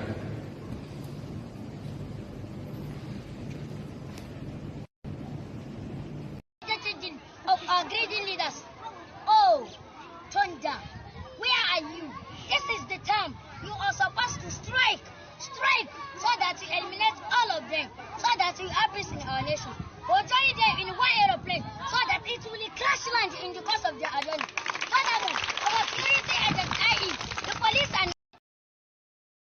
I know. Anyway, that's me. And I think we should take calls, okay? But what we're going to do first, as usual, is I'm going to ask you, all of you, here, right now, watching this on YouTube, right? You should take a moment. Okay, like the broadcast. Like it, share it. All right, then maybe pick up your phone, okay, to be part of this, where you can actually have your own piece. So thank you so much, everyone. I am going to go on a short break. Now, when I get back, we shall continue as expected. Okay, so thank you very much. And indeed, see, or should I just leave that out as well? Don't worry. I'll leave it at that. I'll be back. What shall I say unto the Lord? Yes, Lord. All I have to say, thank you, Lord. What shall I say? Thank you, Lord. We can deliver, also he can deliver. Be by you.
Thank you. And yes, thank you so much for still being with me.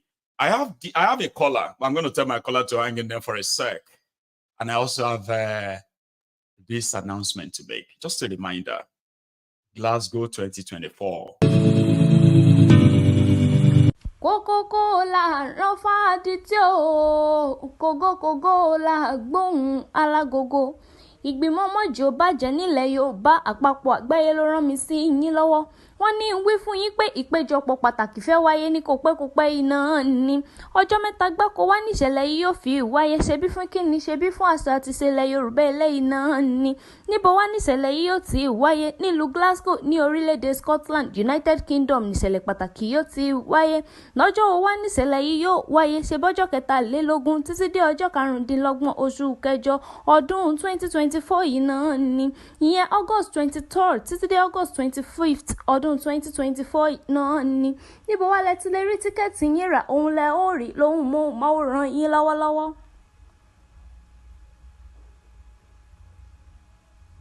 Gbogbo ọmọ Yorùbá o, ẹ súré tètè kẹjá gbàsà Yorùbá lárugẹ o.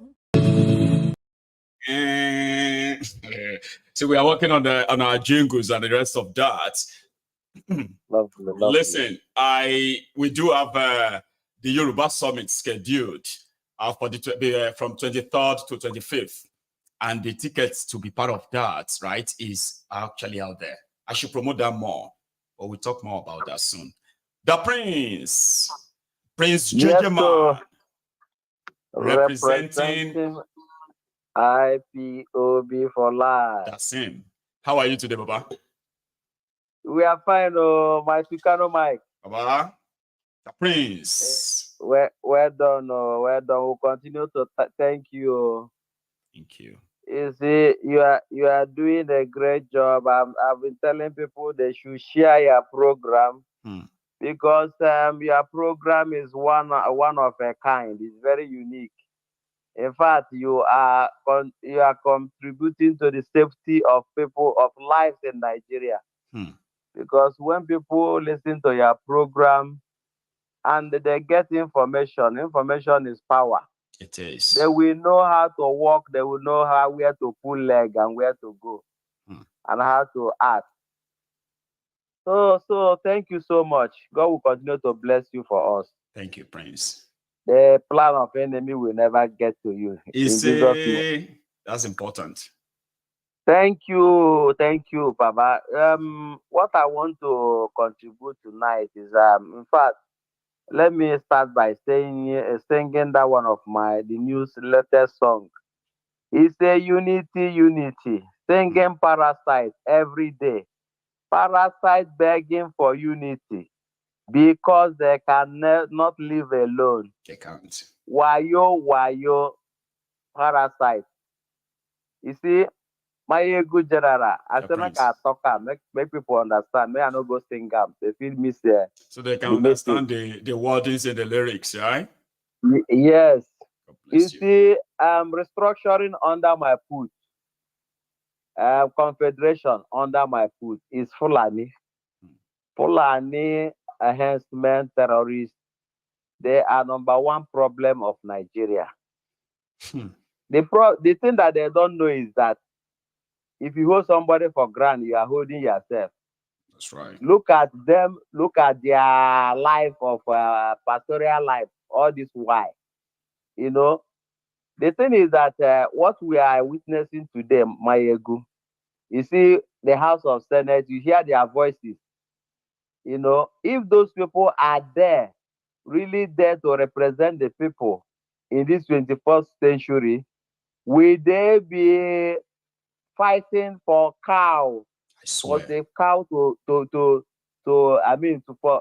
be protecting the cow more than human beings? I tell you. They see people are being killed every day because of cow. And they know that they are from somewhere. Some of them are from Niger, Chad. Some of them are from Gambia. They cannot do ranching where they are coming from.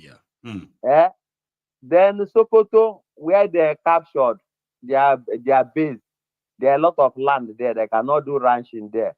You know, Mayegu, Prince. You can see that in that House of Assembly, there are all those senators who are pushing that this bill will not be passed. They are all terrorists. They are all terrorists. They are the ones supporting the one in the forest. That are killing Nigerians. You know, these are the things that the rest senators should tell them. You are all terrorists. You are not representing Nigeria here that you are. You understand? Because it's high time that we call a spade. Fulani, they've been hiding under Fulani, Hausa Fulani. They've been hiding under one Nigeria. They've been hiding under one Islam. To be committing terrorism. And Nigeria has died enough. One of them now is talking about ECOWAS. He has left Nigeria using ECOWAS. That's even coming from a guy who was the governor of Plateau State, Solomon Lalong, or whatever his name is, right? The guy has actually witnessed the killings of his own people, and it still continues. The recent one is that December massacre, right? In the same Plateau State. But the guy is there talking about we have to be very careful about our laws. If we tell people that our law says that the Fulani, we should know that these Fulanis are also coming from West Africa. So we should know that if we make the law like that, they can say Nigerians should not come to their countries too. Like as if to say Fulanis get countries in Africa. Mayegu, God bless you. You see, he do not tell Nigerians or the Senate that when the Fulani wanted to rise up in Ghana, how Ghana treated them, those terrorists Fulani in Ghana. That was when immediately Buhari declared visa on arrival that they should all come to Nigeria. That's when all the terrorists Fulani in Ghana all moved into Nigeria. You understand? And they started to push Ruga, waterways bill, all kind of terrorist bill. All these are the aims of killing Nigerians. Mayegu, you see them now. Today, we had information that new repentant, about 1,700, they call them repentant terrorists, Boko Haram. They are pushing them into Nigerian army. All of them, they've given them uniforms. They said they are using them. They are sending them. They said they are using them to fight Boko Haram, but they are denying of bringing. They say, "Oh, they are not army. They are not army. We only just we put them together and then we gave them army uniform, but they are not Nigerian army. They just put them there to fight the terrorists." That's what they are telling people. The danger is that they push them to Aba. They are there in Aba now. Thousands of them are now being moved down to Aba. You are right. I'm covering that tomorrow. And raping children as young as 6 years old. That's what they are doing in Aba. Are you getting me, Mayegu? And you know, you always say this, that why everybody should stand up is that this thing is turn by turn Nigeria PLC. After they finish with Biafra, they will come down to Middle Belt. They will come to Yoruba. They are already there. They are already dealing with everybody. Why do you think majority of those who used to criticize the Igbos today can no longer actually condemn Igbos anymore? Because what the Igbos have been fighting and rejecting, that they said, oh, the Igbos are people who they hate Fulani this or that. Now, majority of the rest of Nigeria now, they've had the taste of that. They can't open their mouth and say the Igbos are complaining too much anymore. Because everybody is collecting right now. See, that they are still coming, it's like you are making us believe that they are not here with us already. They are already with us. Prince. Mayegu, they killed 3 Yoruba or 4 Yoruba king. And now, 3 crown kings in Yoruba land in the same week. Fulani herdsmen terrorists, they killed 3 of them. You know, if it is in the north, will anyone Yoruba remain there? If it is in the north that maybe when they killed one emir, will one Yoruba remain in the north? It's impossible. No. Killing will continue since that time till today. Killing will not stop. Are you getting me? So Mayegu, you see, thank God, now the Canada they are holding, a time will come, the whole Nigeria will stand up and know that Nnamdi Kanu is their savior. Yeah, and they will not wake up a day without saying free Nnamdi Kanu. You know, thank you, my good general. Let others speak. Thank you so much We as are well watching for and stopping we are, by. Yes, sir. yeah, Now, God I bless have you, brother. another caller, and this is Elder Akinola. It's been a while, sir. How are you? Did I lose you? Oh, bless you. Lucky you that you were able to actually get through. I picked that call, and I actually thought I was talking to you. You were lucky that you could easily call back right away. How are you? Yeah, I'm doing great. Yourself? Very well, sir. Very well. Thanks for asking. Please. Yeah, I've not really called in, but I've been listening to all the deliberations. So, and it's been a lot of topic. I would say very interesting topic. But I was just listening to the debate as you shared. When people are talking about movement, what constitutes a movement? Maybe we should start from that. Right. So because I can move from one state to the other, it doesn't mean that I have to go and move in other people's farm. It doesn't mean that I have to move on the roads that where other people are driving and constitute danger to the car that are moving, and say because I can move. No. So when they're debating that anybody can move anywhere, there is nobody is saying that a Fulani man who park his cow inside a lorry after he has secured a land somewhere should not take them legally to that position. It's his own business. Yes. Is to buy the land and carry it in a legal way and take it to that location and then raise his cow and sell it to whoever ready to buy. So to say that there is something movement, what constitutes a movement? Maybe I don't think, sir, I don't think there's anybody from southern Nigeria against that. Go on, sir. Yes. So when they say movement, and some people will carry their cow and go to people's farm, is passing through people's farm constitutes a movement? Because I'm listening to all those Fulani that are senators that are talking. You cannot tell somebody not to move. Nobody is telling you not to move. But don't say because I can move that you have the right to pass it through my land, through my farm, through my house. No. It's because I can move now. That senator that is talking, I can just go through his house and break his gate and say because there is a freedom of movement. It's exactly. That's outrageous. I know. When people don't use their head and they say that they are quoting something and they are not reasoning. And when it comes to this issue of land, the Constitution says the states have jurisdiction over the land.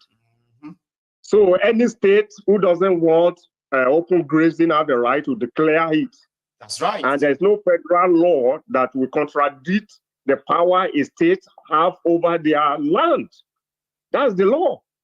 Nobody is telling you not to force them to give up those land, and you think you are not violating your own law there, right? And there will be no problem. You know, sir.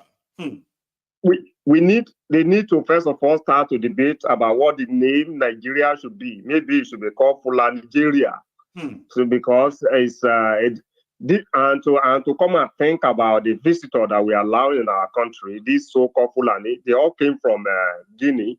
They're not part of Nigeria originally. These people infiltrated to Nigeria, and with the British saboteurs, they make their king. You know, most of these Emir Sultan of Sokoto, Emir of Kano, they used to all hang out around a Sabo area before the British elevated them, knowing that they can use them for their own political agenda and make them to be superhuman. Now you see Sanusi, we put this thing on his head like a rabbit, and they will say, "Oh, Emir Kano, Emir." What kind of Royal Highness? A Royal Highness. You have to and all respect kind our of culture and our tradition. Don't talk to our emir like that. The political emirs created by this, you know. It's unfortunate. You know, we need a country where everybody will have their voice. I will not attack any tribe for no just cause. But if you have people who will come to they came to Hausa land, killed a lot of those people. Yes. They adore their language. Just the same thing what they are doing in they speak the language of the locals, so they belong there. Yeah. Mm-hmm. They camouflage. They will speak your language. Go to Ilorin, they are all answering Bukola, Saraki. They are not Bukola just to make you comfortable. It's not the same Bukola you will see in Yoruba land. In case if you see it as it's Bukola, is Yoruba. No, it's not that same Bukola. It's Yoruba. They are not. They are all Fulani. You see, they don't belong to where they are. Abdul Karim Ogundipe. It's not the same Ogundipe of your own Ogundipe. No. That will kind of choose Fulani over Yoruba anytime, any day, ever. It's all political blackmail that they go. They will go and learn your language, take your name, and start to pretend they are one of you. And this is one of the things they are trying to do with all these give us a grazing grant. Mm-hmm. You know, you recognize that these are private business. Yes. So if you want to do private business, go and meet the landowner, discuss with them. If they agree, they sell land to you and carry that cow legally, not through the road, where they are constituting danger to the moving cars, constituting danger to people and the farm. Move them legally and then move them to the land that you are procured. And end of story. Nobody is stopping that. Like Elder, why are we even discussing cow among all problems that Nigeria is facing? If Nigeria has not been captured, like why in this world are we even discussing cows in 2024 among all problems? Isn't that a sign to show to everybody that this whole contraption is a pure lie that we have allowed to last too long? Like, why are we discussing cows? That woman put it right, that cow is being valued by Fulani to be more than human being. And Buhari entrenched this into the constitution of Nigeria. National consciousness of Nigeria, they put cow. Look at what happened during 2000, when maybe about 60-some people they were killed in Oyo State. Mm-hmm. Without hearing what happened, Buhari was not president at that time. No. A factory truck of Fulani people to Oyo State, to Lamadishina. Yes. To come and question is as if he was ready to fight the Yoruba race. And when he was shown the security report of the state, then he was ashamed of himself and he went back. Yes. So the reality is that we have all this bunch of people who believe cow or whatever solidarity to their own tribe, who are committing crimes, is far better than peaceful coexistence of Nigeria. So should that be the case, then let's everybody start to discuss where we belong. You know, if it doesn't work, no need to force everybody to be together. Let everybody go their own way. And if somebody wants to go in the eastern way, let them go. The south, the west wants to go, let them go. And let's the Fulani, if the Hausa agree, return to Futajalon, where they come from, because that's what we end it. Yeah, because for me, as a president of that country, the old Fulani in Nigeria, they are all refugees. They just they move down. They are like travelers. They are Sultan. People should understand they are refugees in Nigeria. If they have their way, we can actually get you back to your Futajalon. And they said that would be war. I said, yeah, bring it on. But currently, they are gypsy. They are gypsy. They are travelers. They are not part of Nigeria. They are not indigenous people in Nigeria. They should go back to where they came from. There will be land for them over there. Let people who want to live in this part, who want to respect others, respect life, and value life more than cow, let them have their peace. Then go back to where they value life of cows more than humans, and leave those of us who value the sanctity of life. Sir. Life. So let me allow other people to contribute to this debate. Thank you, Elder. But let the debate start from what constitutes legal movements, not like you can move, you can do whatever and all that kind of stuff. No. Thank you very much. Thank you too, sir. Okay, it's really good to hear from you. Thank you so much for that. That is Elder Akinola, ladies and gentlemen. You can also possibly contribute to this, right? The number is on the screen, though. Okay. The number to call in is WhatsApp and direct calls. All right. And you could be speaking to me any moment. So I want to go and remind all of us still here, okay, that if you have to leave, please take a moment and check and see if you have paid your own offering, which is liking the broadcast. So easy to do. And if you have done it, you will see that blue tick, that blue color on that like button, that thumb like that, right? It will be like blue. That means you've liked. Don't do it again if you've done it already. Okay. Thank you so much to those of you who have done it. Okay. Give me a sec. Yeah, my line is still pretty much opened. And if you are those who are trying to kind of get through, the best time for you to try that is now, but 1 minute. 70 years old man.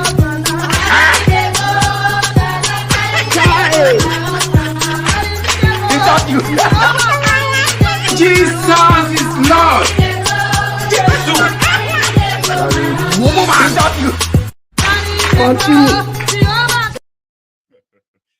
So I just had to quickly do something there, okay? Again, sorry if your call was picked and it dropped, right? I'm checking my screen to make sure that I do not miss your call. Allow it to ring out, right?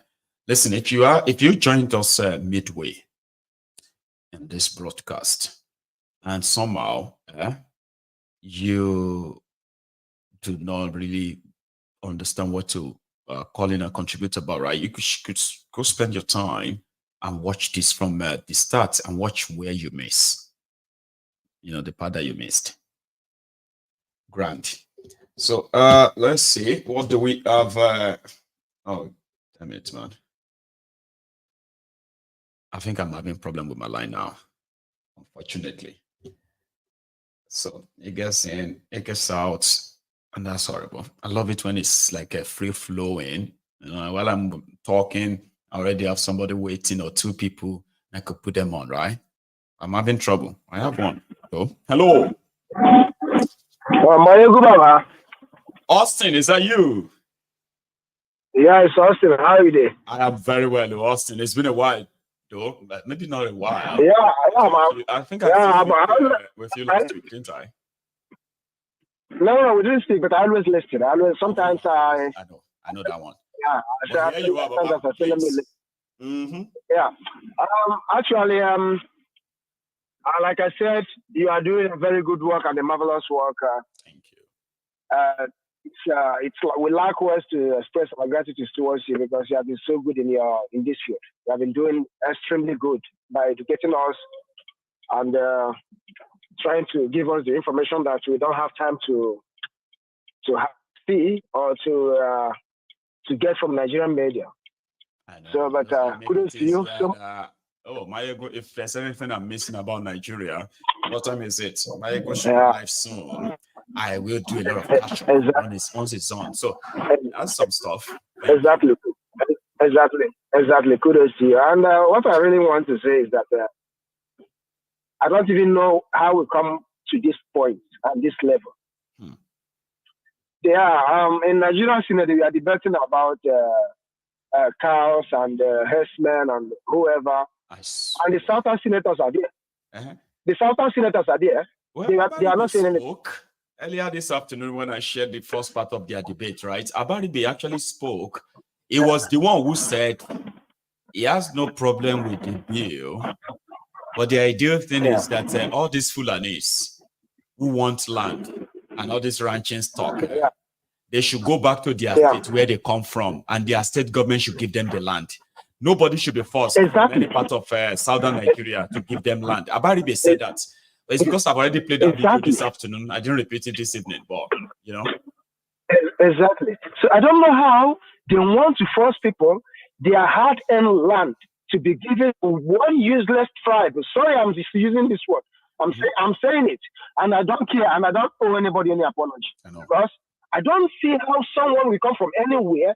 First of all, when I forgot the media that was asking Buhari that herdsmen are killing Nigerians, he said no, they are not herdsmen. Yes. Since the problem of Gaddafi of Libya, there is the influence of the terrorists from Libya that came to Nigeria. That they are the ones terrorizing Nigerians. Now, how come they are telling us that the Fulanis, they are Nigerians? The same terrorists, they say they are not Nigerians, they're from Libya, they're from Niger, they're from Chad, they're from Mali. Now they are telling us they are Nigerians, that we should give them our land. Yes. I don't really understand this kind of madness. I don't really understand it. Honestly, sometimes when I start watching what is going on, for example, right? A Fulani from Sokoto is killing the Yoruba people, or a Fulani from Borno is killing the Ebonyi people, and somebody says that we should learn how to live with them. How did that happen? We should learn how to live with them. I don't really understand. You know? Exactly. Stay in your own area. I stay my. Okay, they are talking about cows and their properties. They forget that beer, alcohol that Igbos are selling, and the Southerners are selling in the north are Igbos properties also. Yeah. God bless you, Austin. God bless you. Yeah. That is what they forgot, that these are also Igbo properties that we are messing up with. And you tell us you will not allow it to go, that we will not sell the properties to your own place because for you it's haram. But for your own side, your cow is not haram for us.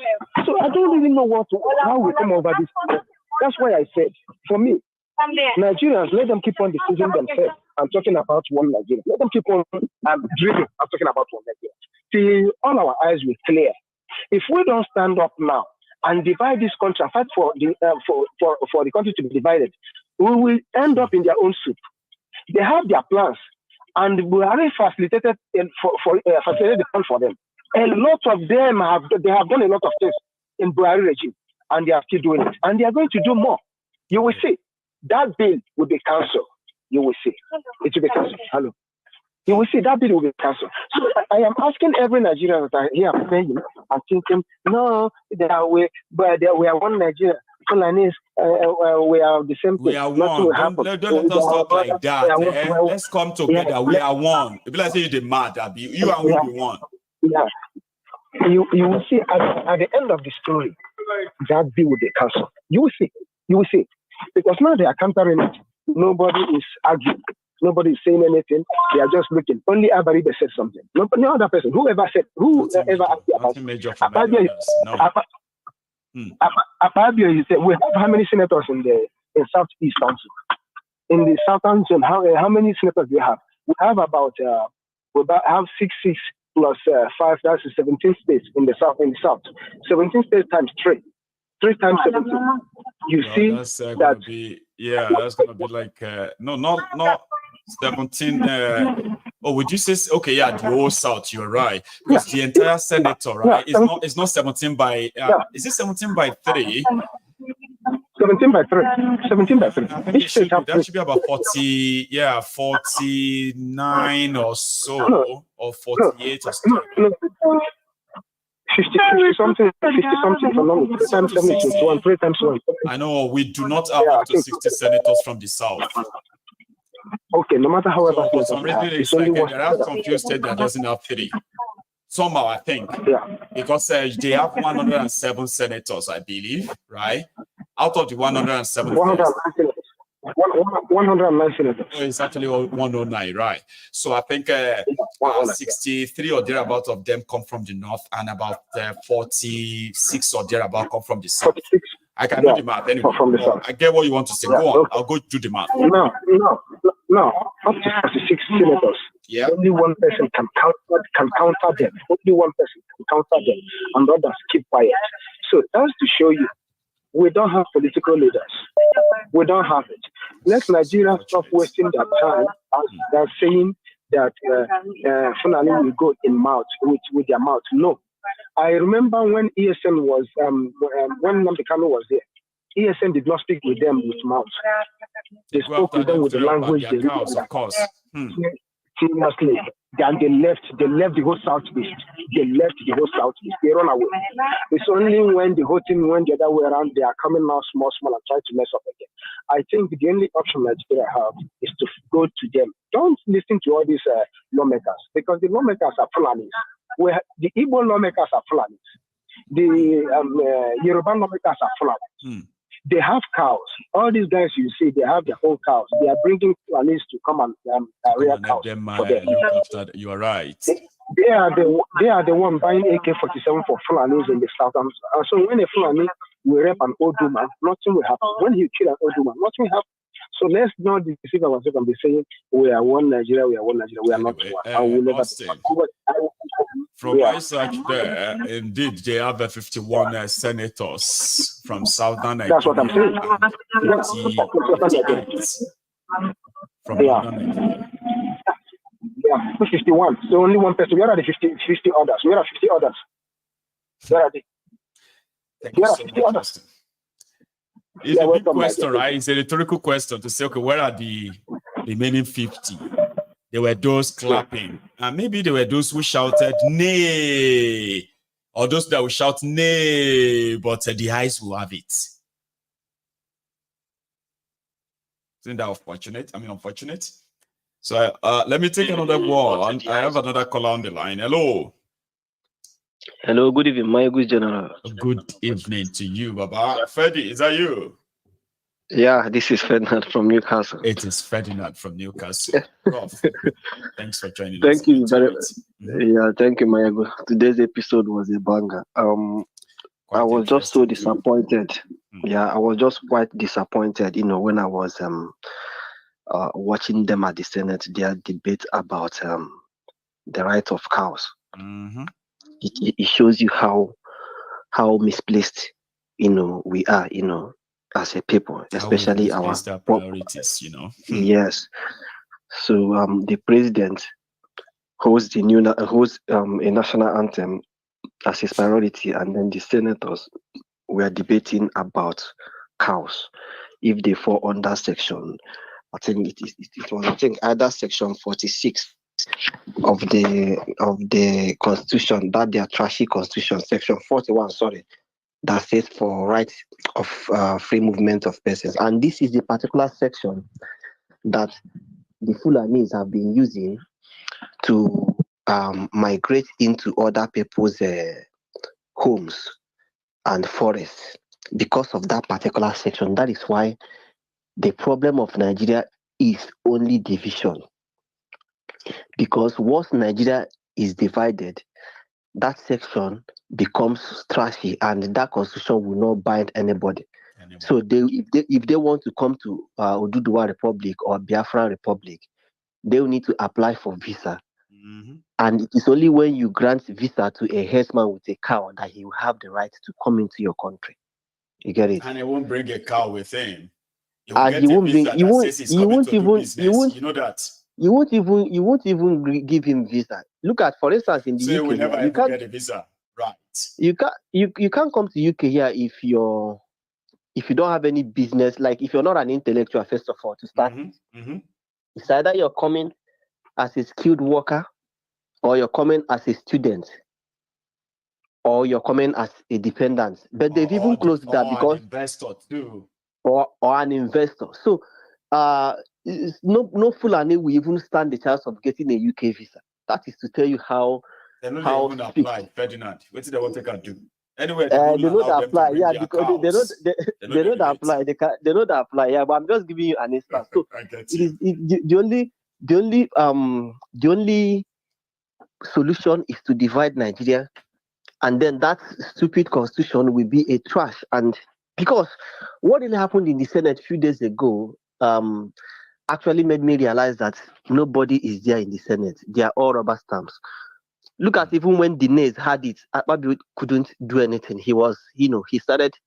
He had to call him to kind of closer before you can. Exactly, because he wanted that 90 billion to be passed for a week. Okay, even after making a statement that the section does not cover cows, he also went back to receive his statement, and said, "Oh, okay, that cows falls under property," which is also right. But he forgot also that the same law says that people have a right to their personal property, to enjoy the use of their personal property, and also that there is what we call a right, a law against trespass, that is moving into another person's land without permission. So So what happens to these two laws? And none of them were even smart enough in the Senate there to debate it, because nobody there is a genius. They are all touts that just, kind of like grabbed an opportunity and used the Senate as a retirement home. So after serving as a governor, your retirement home is the Senate, where you can spend 12 years there without being removed, so long as you have the capability of rigging elections. That is to tell you the kind of people we have in that so-called Senate. Look at somebody like Simon Lalong. Fulanis were butchering his people every day. And look at what he stood up in the Senate. Look at what he stood up in the Senate to say. Look at what he stood up in the Senate to say. Somebody that Fulanis were butchering the people of Plateau State like cows. He stood up in the Senate. He couldn't even condemn it or say something against them. Rather, he was trying to like balance the whole thing. Who is he trying to please? Is it the same Fulani that are killing your people you're trying to please? So this is to say that we don't have, there's nobody in the Senate there. And that is why they don't know their power, they don't know their rights, they are all loyal and kissing the ass of one man, That is just nonsense. The best thing is just to split the country and let everybody go their own separate ways. You won't hear any of the, besides Abaribe, who is a little bit vocal, you won't see any of the senator from the southeast or south or southwest that will rise up to condemn the activities of Fulani's headsmen. You will never see any of them. They don't want to offend them. You get it? So then it means that something is really wrong somewhere, and that is this question of or kind of like stupid loyalty for political gains, not And even then, for the interest. Something, Ferdinand, talking about loyalty, right? It is important to ask our viewers, right, to say, even though we know that these criminals are more loyal to their own stomach and their pocket and all that, and their party, they are more loyal to their party. No, they are not. But they are not. They are more loyal to their parties than their political parties than Nigeria or the people of Nigeria. And that is very, very wrong. And people need to understand very wrong. Very, very, very wrong. Nigeria very, very wrong. But their group can survive. Exactly. You remember in America, there was a time the Democrats impeached Donald Trump. One of the Republicans joined them, Mitt Romney. I think, is it either Senator Mitt Romney? Yeah, he did. Yeah, before he died. Yeah, so people were like, how can a Republican join Democrat? He says, no, that this is not about party. It's about that the president messed up, that it is about defending the Constitution of the United States, that this is not about party. That is what a true distinguished senator should look like. If they keep calling themselves distinguished senator, there's nothing distinguished about those thieves. Remove the abada. Those guys are touts. They are not different from the people you see in the motor park. They are not different from the people. That's why I don't have respect for them. I don't call them and attach respectful names to them or even their title. I call them by their names. They are touts.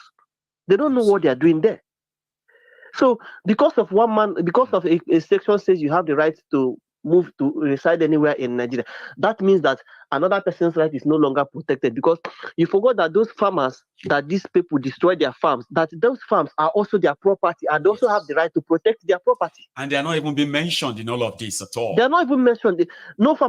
Farmers are not mentioned. People's ancestral lands and homes are not mentioned. No mentioned. It's just Fulani cows. for peace. As if they are the only people in Nigeria, and they are not even indigenous to the country. You get it? How can a country place priority on illegal immigrants? Have you seen that kind of a thing before? I have never seen anything like that before. It doesn't really sound like people who are, in their right senses, So the best thing is just to split the country into our own different regions. Let us go home and manage our regions the way we want, and be responsible for our own. Yeah, and be responsible for our own destiny. Yes. If a Fulani man wants to come to the southeast, if we give you visa, you come. If we don't give you visa, you go back. Exactly. Like imagine me leading some pigs, right, to the gate of Sokoto, and I'm asking them to open the gate. Do you know what they would do to me? And these guys were arguing that alcohol is won't live against to their tell the story. religion. In Nigeria, that they said it's a secular state, right? Where you can live and move about anywhere free of charge, free this or that. Is that not what they said, right? But an Igbo man that wants to go and open a beer parlor in Kano will be told he is insulting the people of Kano because the Kano is the Islamic place. If I decide to go and open my bar in Ilorin and I call it Cocoa Bar, then they will tell me I'm doing something against the people of the Islam in Ilorin. I'm a Nigerian, Abi. I am supposed to be everywhere. Right? Exactly.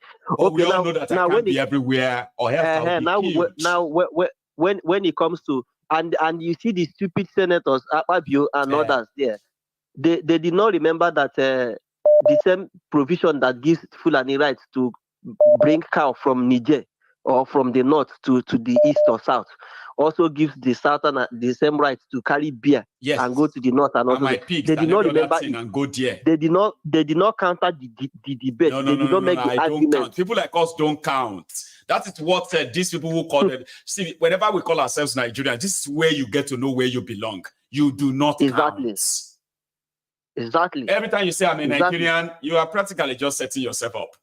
You are nothing. No, the concept of one Nigeria I have already known is illusionary, because it doesn't really function, in terms of the treatment we get, the opportunities even in education, a particular set of people are much favored. Even in the military, they are much favored than the rest. So what is one about the whole Nigeria? So it's just like a lie that's been told, and they try to make it true and then force the narrative on everybody. But I know it's not true, and people are beginning to see it.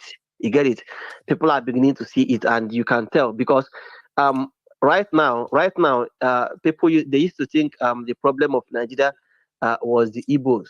But I'm happy now that people are beginning to see that the problem of Nigeria is not really the Igbos, because what the Igbo man wants is just to have his own nation, do his business, and live in peace. That's all.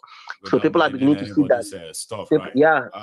People are beginning to see that the real problem of Nigeria now is, the real problem of Nigeria now are the Fulanis who are trying to force narrative. They are trying to manipulate the government. They are always everywhere. They are the only one who is fighting everyone right now. You find them in Igbo land, right? The Igbo says we don't want you. You find them in Yoruba land where they are kidnapping and then killing people. They say we don't want you, right? Nobody wants them. Nobody wants them. Others are trying to make us feel like, maybe we are. Nobody wants them. I was thinking this madness would have stopped the moment Buhari left office, But look at with a Yoruba man there as a president, and 1 year now, we are still talking about Fulani and cow. And what the hell? What is happening? I know. Ferdinand. What is happening? Thank you. Thank you very much, my Thank you very much. Okay? All right. Thank you very much. Keep up the good work. Yeah. Thank you so much. Have a good one. Now that's Ferdinand. Ladies and gentlemen, Ferdinand called in from Newcastle. Okay. And indeed, you too can be part of this. I'm planning to see if I could take maybe one more. Thinking of taking maybe one more call and then call it a night. Right? But I need to double check something and see if we could actually really go that route and get one more. Okay, give me a sec.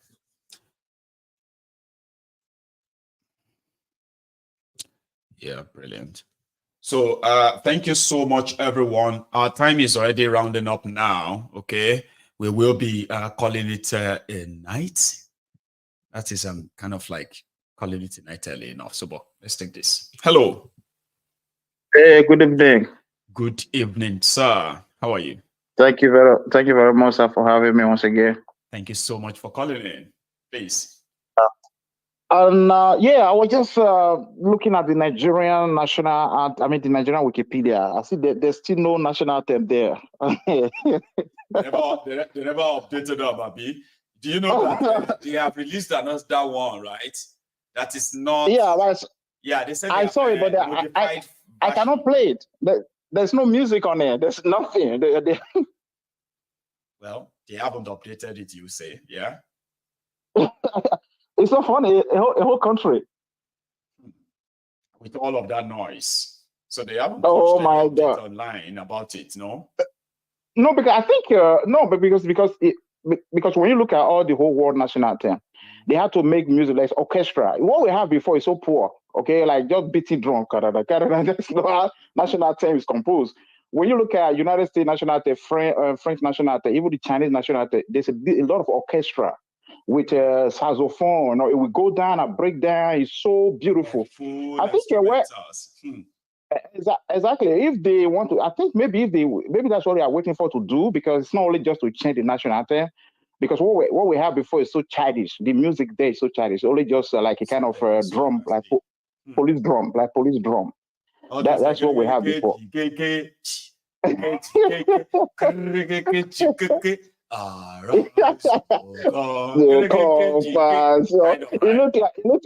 It looked like on children play, you know what I mean? So I was like, okay, maybe as they have this one now, they are going to look for someone who will help them to compose the music. You know, it will be very good to compose. They look for Nigeria's national anthem online. I never did it.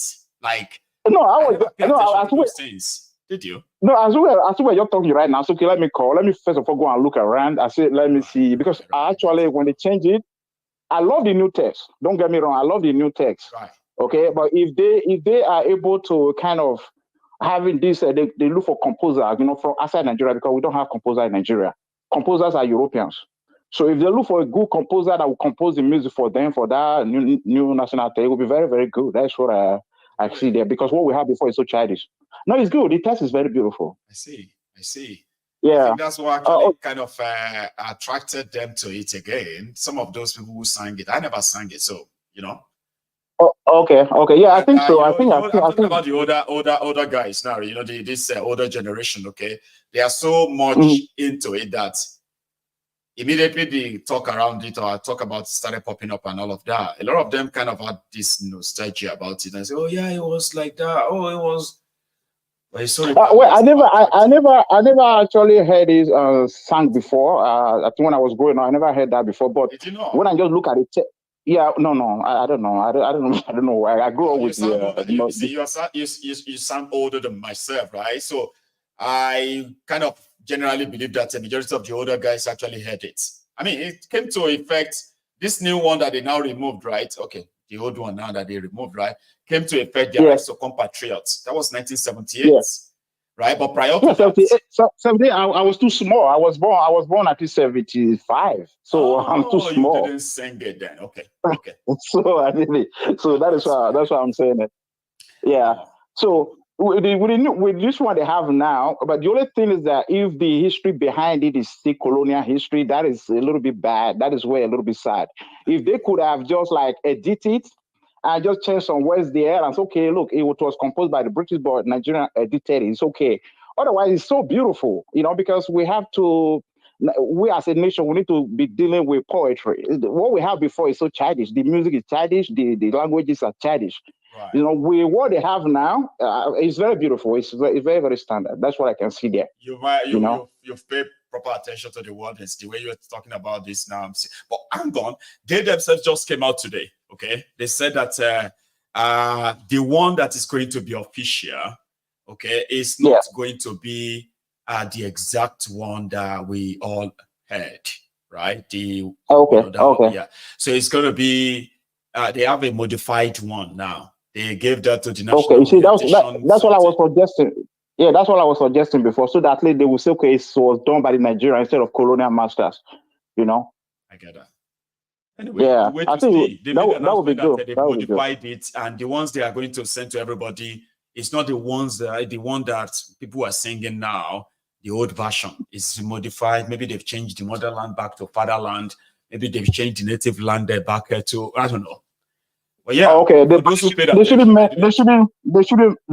it up too much because it's beautiful. What I see there, you know, it's poetry, really, really beautiful. Really good. Because I compare with a Canadian national anthem in terms of text. It's one of the most beautiful one I have seen. I just yesterday I was looking at Chinese national anthem, the French national anthem, the British national anthem. United States, everybody knows that it's very, very beautiful. But Canadian, the text is so beautiful, but the music is bad. Just like UK national anthem. It's like you are sleeping. It's like it's just like Catholic. Yeah, it look like Catholic hymn. Like actually him, you know. It's so bad. There's no joy. There's no joy there singing. That means I don't know somebody why it's here like that. who has, you know something, right? You won't be the only person who probably pay attention to the wordings, okay? To somebody like me, and then to others who listen, who wants to be like me, will just be people who never really wanted to pay attention at all, because you know what I mean. But that somebody like yourself paid attention enough to say, well, it's good, and then you know, for whatever it is to you, right? I believe there are others like yourself. So if I see any news on it worthy of sharing, you will hear from me. Yeah. Exactly. So it simply means I can come back and say, oh yeah, guys, I found something. What do you think? And then we can talk about it too. Exactly. God bless Yeah. If you have a little bit time, because I want to encourage you, because what you are doing, I know that a lot of Nigerians have itching ears, okay, to actually be with you with what you are doing. Because when you look at the situation we have in Nigeria today, we are talking about Thiefnubu, we're talking about Buhari, we're talking about Basajo, we're talking about Jonathan, we're talking about whatever. These are people elected by the Nigerians. You know why? Because they have itching ears for someone who will bring anything that has to do with intellectual discussion. Nigerians don't like it. That is why when you see Obi was talking about numbers, quoting digits. This is what I would do. I calculate this thing. I calculate that. It's just too much for them. And even though that movement, they were following Obi, it was not because of what he was saying. Nigeria don't listen. They don't want to think. They don't want to think. Any man who cannot spend his time to think is a baby. And that is why they are electing people like Buhari was voted for first and second term. Can you imagine that? Buhari is not better than what we have to do. Thiefnubu is not better than Buhari. It's pretty much the same type of people. In terms of intellectual capacity. They are the same type of people. And these people are voted in by Nigerians. You see, when the nation begin to listen to people who they're supposed to be better than, you know, in any other country, people like Thiefnubu, Buhari, they'll be relegated and say, they'll make fun of that and say, look at these clowns. You can't, leaders means that they are the best of you. You are electing people who can talk to you. You've got your country. Exactly. That is how these Western countries were built. They were built by intellectuals. Anyone like Thiefnubu, Buhari, or Jonathan, or whatever, they don't listen to people. They wouldn't have listened to people like that when you want to build a nation. You know, I was listening to this little boy, this guy who just took over in Burkina Faso, talking today. Everybody will just say, wow. If you look at the comments there, the whole world, people from Philippines, from India, they are just saying, my God, what a brilliant young man. This is what we're supposed to have. We don't have that. We never have that since independence. That is why the country is like that. Because these people are all voted in by the Nigerians. Because Nigerians do not want to listen to someone who can talk senses. They hate it. So they just want to dance. They want to make comedy. You know, anyone that just make blah, blah, blah, blah, blah, blah. Wow. Laugh it off. Exactly. So that is the problem we have. So sometimes we talking about leaders. They are not foreigners. These people are taken from among us. It means that is who we are. It's a reflection of the people. So when you will have someone like you who is different, and people who are following you, they take different from the population who love things that are so simple. Everything that has to do with comedy, everything that has to do with, let's just laugh, pleasure. They don't know where they're going. They don't know where they belong in the world.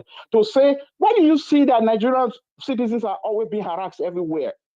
Because they look back, there's nothing there. Citizens of certain countries of the world are feared because they look bad because of their countries. Because it's the people that build the country. When the people cannot elect people who can save them, who can help them, it means they serve that who they are. It's a reflection of who they are.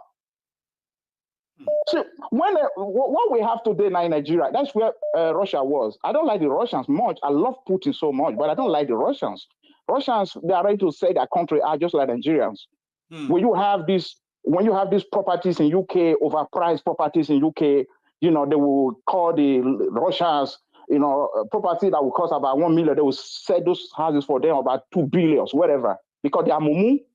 So the Nigerians are now replacing the Russians there now in UK buying all these overpriced homes, because we have mumus also who do not love their country. They don't even know who they are. They don't know where they are in the world. Nigerian politicians cannot be invited anywhere else as gather. Not even in African Assembly. Bros, just look at the African Assembly. Who are the people talking in the African Assembly? Do you see any single Nigerian man there? No. You know, this is a shame. A nation that's supposed to be running Africa. You don't have any single man that will stand in the African Assembly and address the Africa in a philosophical way, where everybody will clap and follow you and say, oh, that's a great Nigerian. Because it's the worst of Nigeria that is representing Nigeria. Unfortunately, like you mentioned, the worst. Exactly. We are picking them because we don't have, because we have ear for something that is a little bit complex. Someone who wants to say, this is what I want to do. I want to do this. Someone that is presentable, who is capable of helping people. No, they have itchy ear for that. Like just like you now. I mean, how many people will listen to you? Only few Nigerians, because those are the few that think different. Majority don't like that. They don't want to think. They don't want to be taken to that kind of situation where you have to exactly, provoke their critical thinking. They don't want that. It's just too much for them. They say they cannot watch movies that are complicated or that are complex. They love movies that are so abstract. Before you start it, they know when you're going to finish. So when you have a nation like that, what you have, that is why you see, I was talking to my friend yesterday. I said, why you see that kids who are born Europe here, 5 years kids who are born Europe here, who arrive in Nigeria, they are more clever than people, our boys, they were 15 years, 10 years different. Because a society they live there, I mean, Nigeria there, has been, how am I going to say, who they listen to. There's nothing to learn from who they listen to, whether it's school, their professors, everything. Everything is so limited. So when you, it's like everything is so programmed, conditioned. Exactly, you don't have has to be like indoctrinated into all these things. Exactly, in that kind of simple environment where you don't have room for thinking, you don't have room to express yourself. I know. Yeah, it's so sad. It's so sad. Unfortunately, so sad. And I'm glad that you see when you say things like this to everyone who care to listen, right? It actually does hit home for some of them. They will just be like, oh my God, that is so true. That hit home, and that's why I'm always grateful to people like yourself who could help me put together their thoughts and deliver them just the way you just did, right? So it won't just be just myself, listening to myself. So when I listen to guys like yourself, I'm like, well, I am happy to have people like you on here. You make it easier for me. You may not know. It's okay? I appreciate it. Thank you so much. Okay? Thank you so much. Thank you so much, sir. Enjoy the rest Thank of you for what you're doing. Thank you for what you're doing, sir. Yeah, exactly. For acknowledging too. Oh, yeah, tomorrow, sir. Yeah. Okay. I will see you again. I know. Thank you so much. I like it. You see, when people come together to put their thoughts together, right? For example, I come here. That's what I do. I come here. I put together all I have found, and I try to kind of organize them in a presentable way that you are not going to feel like this is a riot. We don't even know what he's talking about, right? This is me putting my own thoughts together on every subject that I raise here. But for yourself, the genius is in you, and you pick up your phone to then add your own perspective to the whole conversation, right? It just make it more like the varieties. You giving my viewers varieties, the people in the temple varieties, and I owe you for that. I am taking my last call. Oh, I just missed that. Hang on, did I miss you? Hello. Okay, I think I missed him, but maybe I got him back. Did I get you back? Hello. Yes, sir. Yes, sir. Right. I appreciate you, man. I really, really do. Wahala, Prince Adewale from the same Canada that somebody just used that as an example now. How are you today, Baba? Yes. Yeah, I'm doing very well. I just called to thank you, as usual. Thank you. And to encourage the Templars to raise the likes above 1,000. So let me just spend 1 minute encouraging the Templars to, click on the like button. Just take 30 seconds, go outside of the chat. So we need 130 people. We had nearly 2,000 of us earlier, but a lot has come to. A lot of them have gone to bed. Okay, If you are here, you haven't really liked it, right? Well, you could make it happen. Like the broadcast and take us to 1,000. 1,000. And 1,000, please. I also have this brief announcement to make before the African Wahala makes its own contribution, okay? It is to say a big thank you to the individuals that responded to our call for help. The one that we have now stopped because the story has changed a bit, okay? Pulapenga is our brother in Dubai with his family trapped and all of that stuff that we've been trying to see how we could help, right? Currently, he has decided to stay back in Dubai till October and see what happens, since the rumor or the chat out there is saying is that the Nigerian, the UAE government might be considering lifting the visa ban on Nigerians. So because of this, when we were raising the fund, right, I got donations from 3 people, and that came to somewhere around £200. So since we are now not buying tickets, so I kind of made an announcement here that we would have to give him the money and see if that money could be of help to the family right now in that place. So today, I have just received a message now that from my own bank that this platform has given a total of 342,000. I can't remember how much we gave the last time. Do you remember the African Wahala? So we were able to give somewhere around 300 grand, or I don't know, 250 grand or thereabout the last time. But this £200 this time around comes to £342 minus the commissions and all that, okay?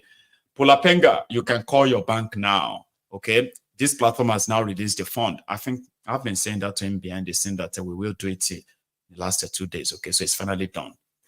The African Wahala, sorry that I had to use part of your time, because if I don't, I may forget. Yeah. Pulapenga. Yeah, please. and I appreciate. Let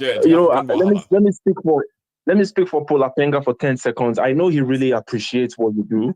He appreciates this platform. The man he genuinely shows interest in what we are all for. So salute to you, salute to the platform. And please, people, and thank you, click on the like button.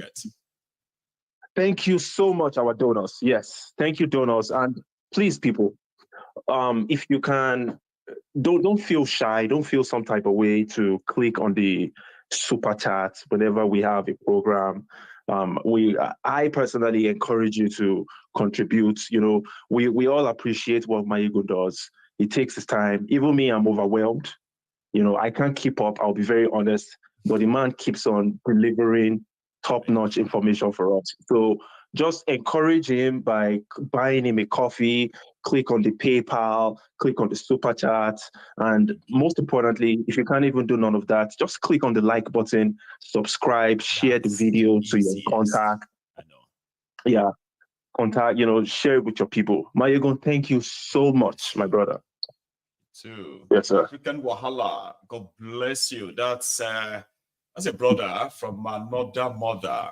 Osita will call you one name. You are a brother, and thank you for all you do too. I appreciate you, my brother. Thank you. Thank you. So we are that sorted. There is something I'm trying to kind of get out of my way here, right? And let's see if I probably will get it or not. Okay, don't worry. Thank you so much, everyone. We've had a good evening, I would say. In fact, we've had a good day. So tomorrow is going to be another day. We missed our reading today. We shouldn't miss it tomorrow, okay? So tomorrow, I will see you again. And thank you for all the support. That's most what I can say.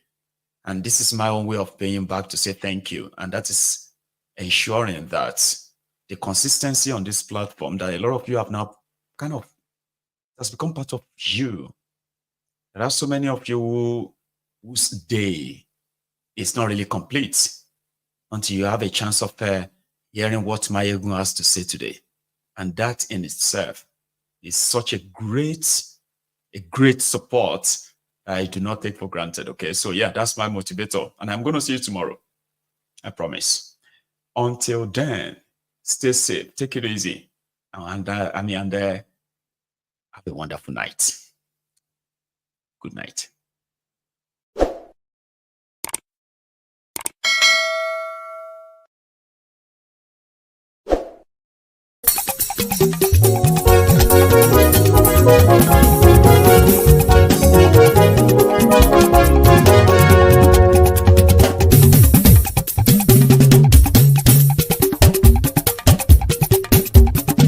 Mayegun làwa mọ̀ làmọ̀ tó dòdòdò. Mayegun diary, Nayibi #1. Mayegun làwa mọ̀ làmọ̀ tó dòdòdò. Mayegun diary, Nayibi #1. Mayegun ti dé o, ọ̀rẹ́ ara ìlú. Mayegun diary, Nayibi #1. Lórí Facebook, lórí YouTube. Mayegun diary, Nayibi #1. Gbogbo bó ṣe ń lọ ni Mayegun já wa sí. Mayegun diary, Nayibi #1. Àṣírí ọ̀jẹ̀lú kì í bò níbẹ̀ o. Mayegun diary, Nayibi #1. Bó bá ṣe eré, àní Mayegun máa wí. Mayegun diary, Nayibi #1. Ó sì tún ṣe eré, wàá gbọ́ níbẹ̀ o. Mayegun diary, Nayibi #1. Mayegun diary, diary politico. Mayegun diary, Nayibi #1. Godfatherism kò sí lọ́rọ̀ Mayegun. Mayegun diary, Nayibi #1. Ẹ farabalẹ̀ sẹ́ o, kẹgọ́rọ̀ lẹ́nu o.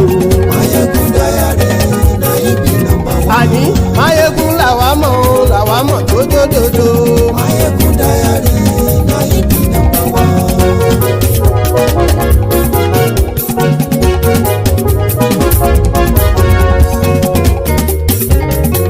Àní ẹ̀sùn ràkì.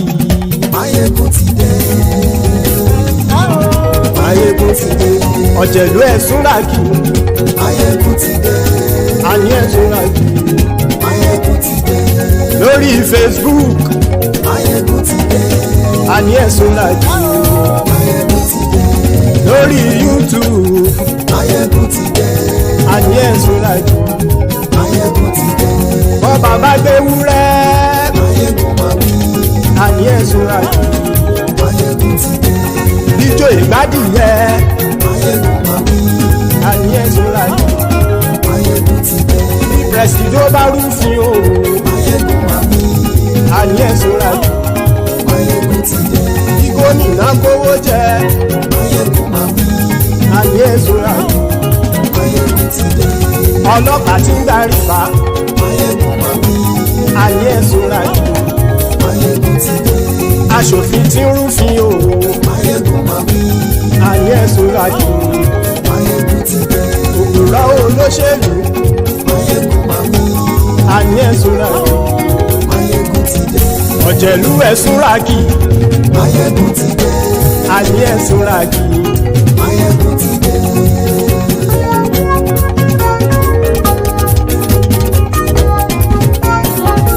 Mayegun ti dé. Gbogbo ọ̀jẹ̀lú ẹ̀sùn ràkì. Mayegun ti dé. Gbogbo ọ̀jẹ̀lú ẹ̀sùn ràkì. Ṣùgbọ́n ní bá ti ṣe èyí tó yẹ kí wọ́n ṣe, ọmọ bá dèrò ní fi wọ́n níran o. Mayegun ti dé. Gbogbo ọ̀jẹ̀lú ẹ̀sùn ràkì. Mayegun ti dé. Gbogbo ọ̀jẹ̀lú ẹ̀sùn ràkì. Ṣùgbọ́n ní bá ti ṣe èyí tó yẹ kí wọ́n ṣe, ọmọ bá dèrò ní fi wọ́n níran. Wọ́n fowó bẹ́ẹ̀ o, Mayegun ó sọ pé wọ́n ò fẹ́ bẹ̀. Wọ́n fowó bẹ́ẹ̀, Mayegun ó sọ pé wọ́n ò fẹ́ bẹ̀. Oníkan ṣáàtì ṣe èyí tó yẹ kí wọ́n ṣe, fáwọn ará ìlú tó gbé wọn débẹ̀ o. Mayegun ti dé. Gbogbo ọ̀jẹ̀lú ẹ̀sùn ràkì. Mayegun ti dé. Gbogbo ọ̀jẹ̀lú ẹ̀sùn ràkì. Ṣùgbọ́n ní bá ti ṣe yìí tó yẹ kí wọ́n ṣe, ọmọ bá dẹ́rọ̀ ò ní fi wọ́n níran. Kì máa yí ṣe eré, ọ̀rọ̀ yìí kì í ṣe ẹ̀fẹ̀ ìmá ìṣeré ọ̀rọ̀ yìí kì í ṣẹ̀fẹ̀ ẹni bá ti lè lẹ́bọ̀ lẹ́rù o ọmọ bá dèrò kàṣà ìtú wọn síta. Máyégún ti dé gbogbo ọ̀jẹ̀lú ẹ̀ súnra kí. Máyégún ti dé gbogbo ọ̀jẹ̀lú ẹ̀ súnra kí.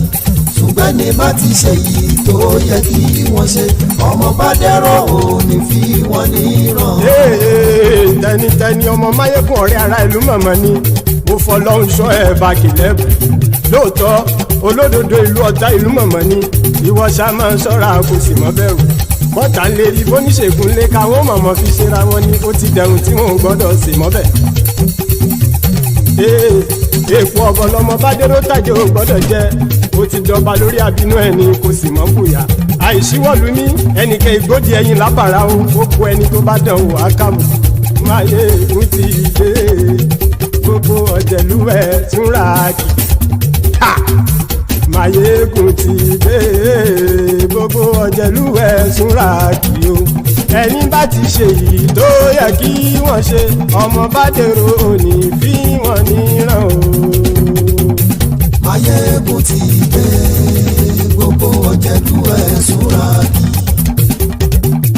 Máyégún ti dé gbogbo ọ̀jẹ̀lú ẹ̀ súnra kí. ṣùgbọ́n ní bá ti ṣe yìí tó yẹ kí wọ́n ṣe ọmọ bá dẹ́rọ̀ ò ní fi wọ́n níran.